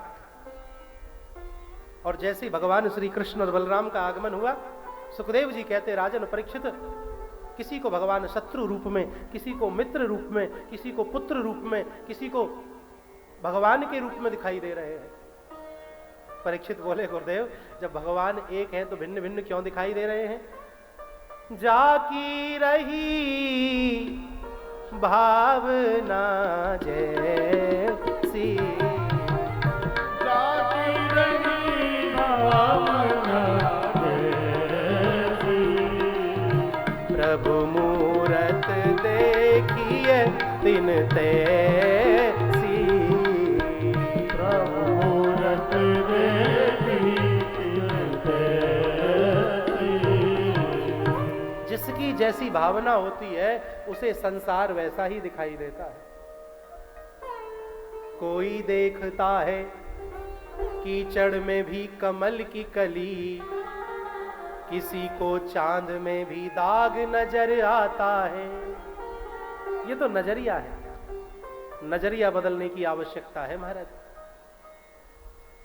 मुष्टिक और चारूढ़ ने कृष्ण और बलराम को युद्ध के लिए ललकारा। ब्रजवासी बोले ना ना ना ना ना, कन्हैया युद्ध मत लड़ियो।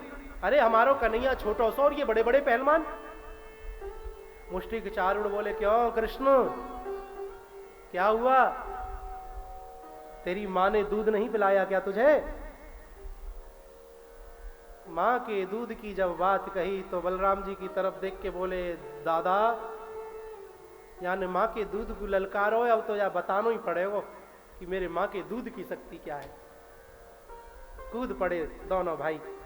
मल्ल युद्ध का काफी समय तो दाव पेच दिखाए और दोनों भाइयों ने समय पर जैसे ही एक एक मुष्टिक का प्रहार मुष्टिक और चारूढ़ नाम के राक्षसों पर किया, दोनों के दोनों का प्राणांत हो गया। बोलिए बाल कृष्ण लाल की जय हो। कंस ने सैनिकों से कहा पकड़ लो इन्हें, पकड़ो इन्हें। भगवान ने जैसी अपनी बाह चढ़ाई, सैनिक बोले हम तो नौकर हैं साहब। बोले तो हट जाओ, चना के साथ घुन पिस जाता है। भगवान ने दौड़ करके कंस को जाके पकड़ लिया, कंस के केसों को पकड़ा, नीचे खींचते हुए लेकर के आए। कंस चीखने लगा, चिल्लाने लगा, बोले अरे लाला मोए छोड़, मेरे तकलीफ है रही है। बोले मामा, जब तुमने मेरी माँ देवकी के केसों को पकड़ के खींचा था, क्या मेरी माँ देवकी को कष्ट नहीं हुआ था? आज तुम्हें मालूम हुआ कि पीर पराई क्या होती है? मोए छोड़ दे। मामा हम पे पकड़ वो ही आवे, छोड़ वो ना आवे। यहां तो हम काहुए पकड़े नाए, और एक बार काहुए पकड़ लें तो जब तक वा को उद्धार नाए कर दें तब तक वा को छोड़े नाए। मोए छोड़ दे, मैं तो तेरो मामा हूं। ठीक है ले मामा, तो छोड़ ही दऊं। दोनों मुष्टिकों की एक मुष्टिक बना करके भगवान ने जैसे ही कंस की छाती पर प्रहार किया, कंस का प्राणांत हो गया। बोलिए बाल कृष्ण लाल की सज्जनों, यहां आनन फानन में उग्रसेन को रजगद्दी पर बिठाया, माता देवकी वसुदेव को कारागृह से बाहर निकाला। जब देवकी ने 11 वर्ष 57 दिन के कृष्ण को देखा, देवकी गदगद हो गई, यशोदा का धन्यवाद करती है। 11 वर्ष 57 दिन का मेरा पुत्र ऐसे लगता है जैसे 16 वर्ष का हो। कितना लाड़ प्यार यशोदा ने मेरे पुत्र कृष्ण को दिया होगा। महाराज उग्रसेन को राजगद्दी सौंपी, सारे काम हो गए। ब्रजवासी बोले कन्हैया से, कन्हैया चल। कन्हैया ने ब्रजवासियों के साथ जाने से इनकार कर दिया। हम नहीं जा सकते ब्रजवासियों। कहा भयो, क्यों नाराज है वो? हमें यहां बहुत काम है, अब हम तुम्हारे साथ नहीं लौट सकते। ब्रजवासियों पर तो महाराज पहाड़ टूट गया। एक नन्हा सा ब्रजवासी हाथ जोड़ता है कृष्ण के, कृष्ण हमसे कोई गलती है गई है तो क्षमा कर दे यार, लेकिन ऐसे मत बोल, देख तो हमारे संग चलना पड़ेगा। ब्रजवासी कृष्ण को वृंदावन की ओर खींचते हैं और कृष्ण मथुरा की ओर खींचते हैं। नंद बाबा आ गए, अरे का खींचा तानी कर रहे हो? बाबा बाबा ये कन्हैया चलवे ते मना कर रो, कह रो कि मैं नहीं जाऊंगा। नंद जी बोले चौरे काना का बात है। एकांत में ले गए कृष्ण नंद बाबा का हाथ पकड़ के, और बाबा का हाथ पकड़ के अपने सर पे रखा कृष्ण ने।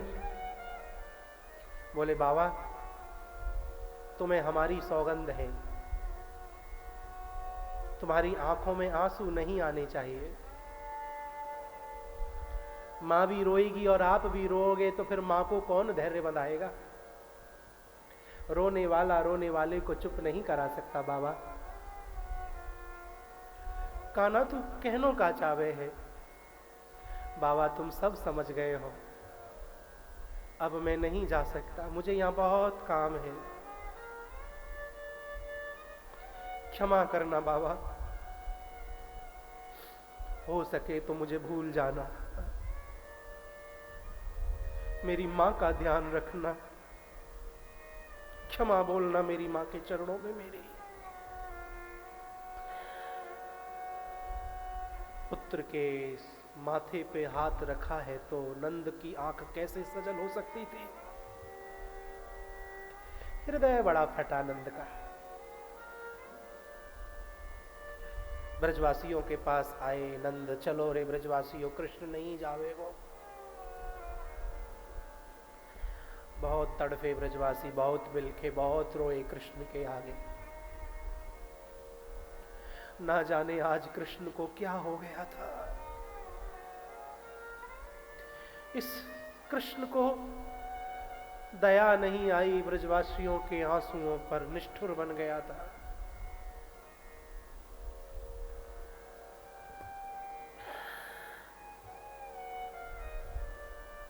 बैठ करके ब्रजवासी रथ में चल पड़े वृंदावन की ओर। नंद जी मन ही मन विचार करते हैं, क्या कहूंगा यशोदा को। बैलगाड़ी की आवाज सुन के दौड़ी दौड़ी आएगी, पूछेगी मुझे कि मेरा कन्हैया कहाँ है, तो मैं क्या उत्तर दूंगा उसे।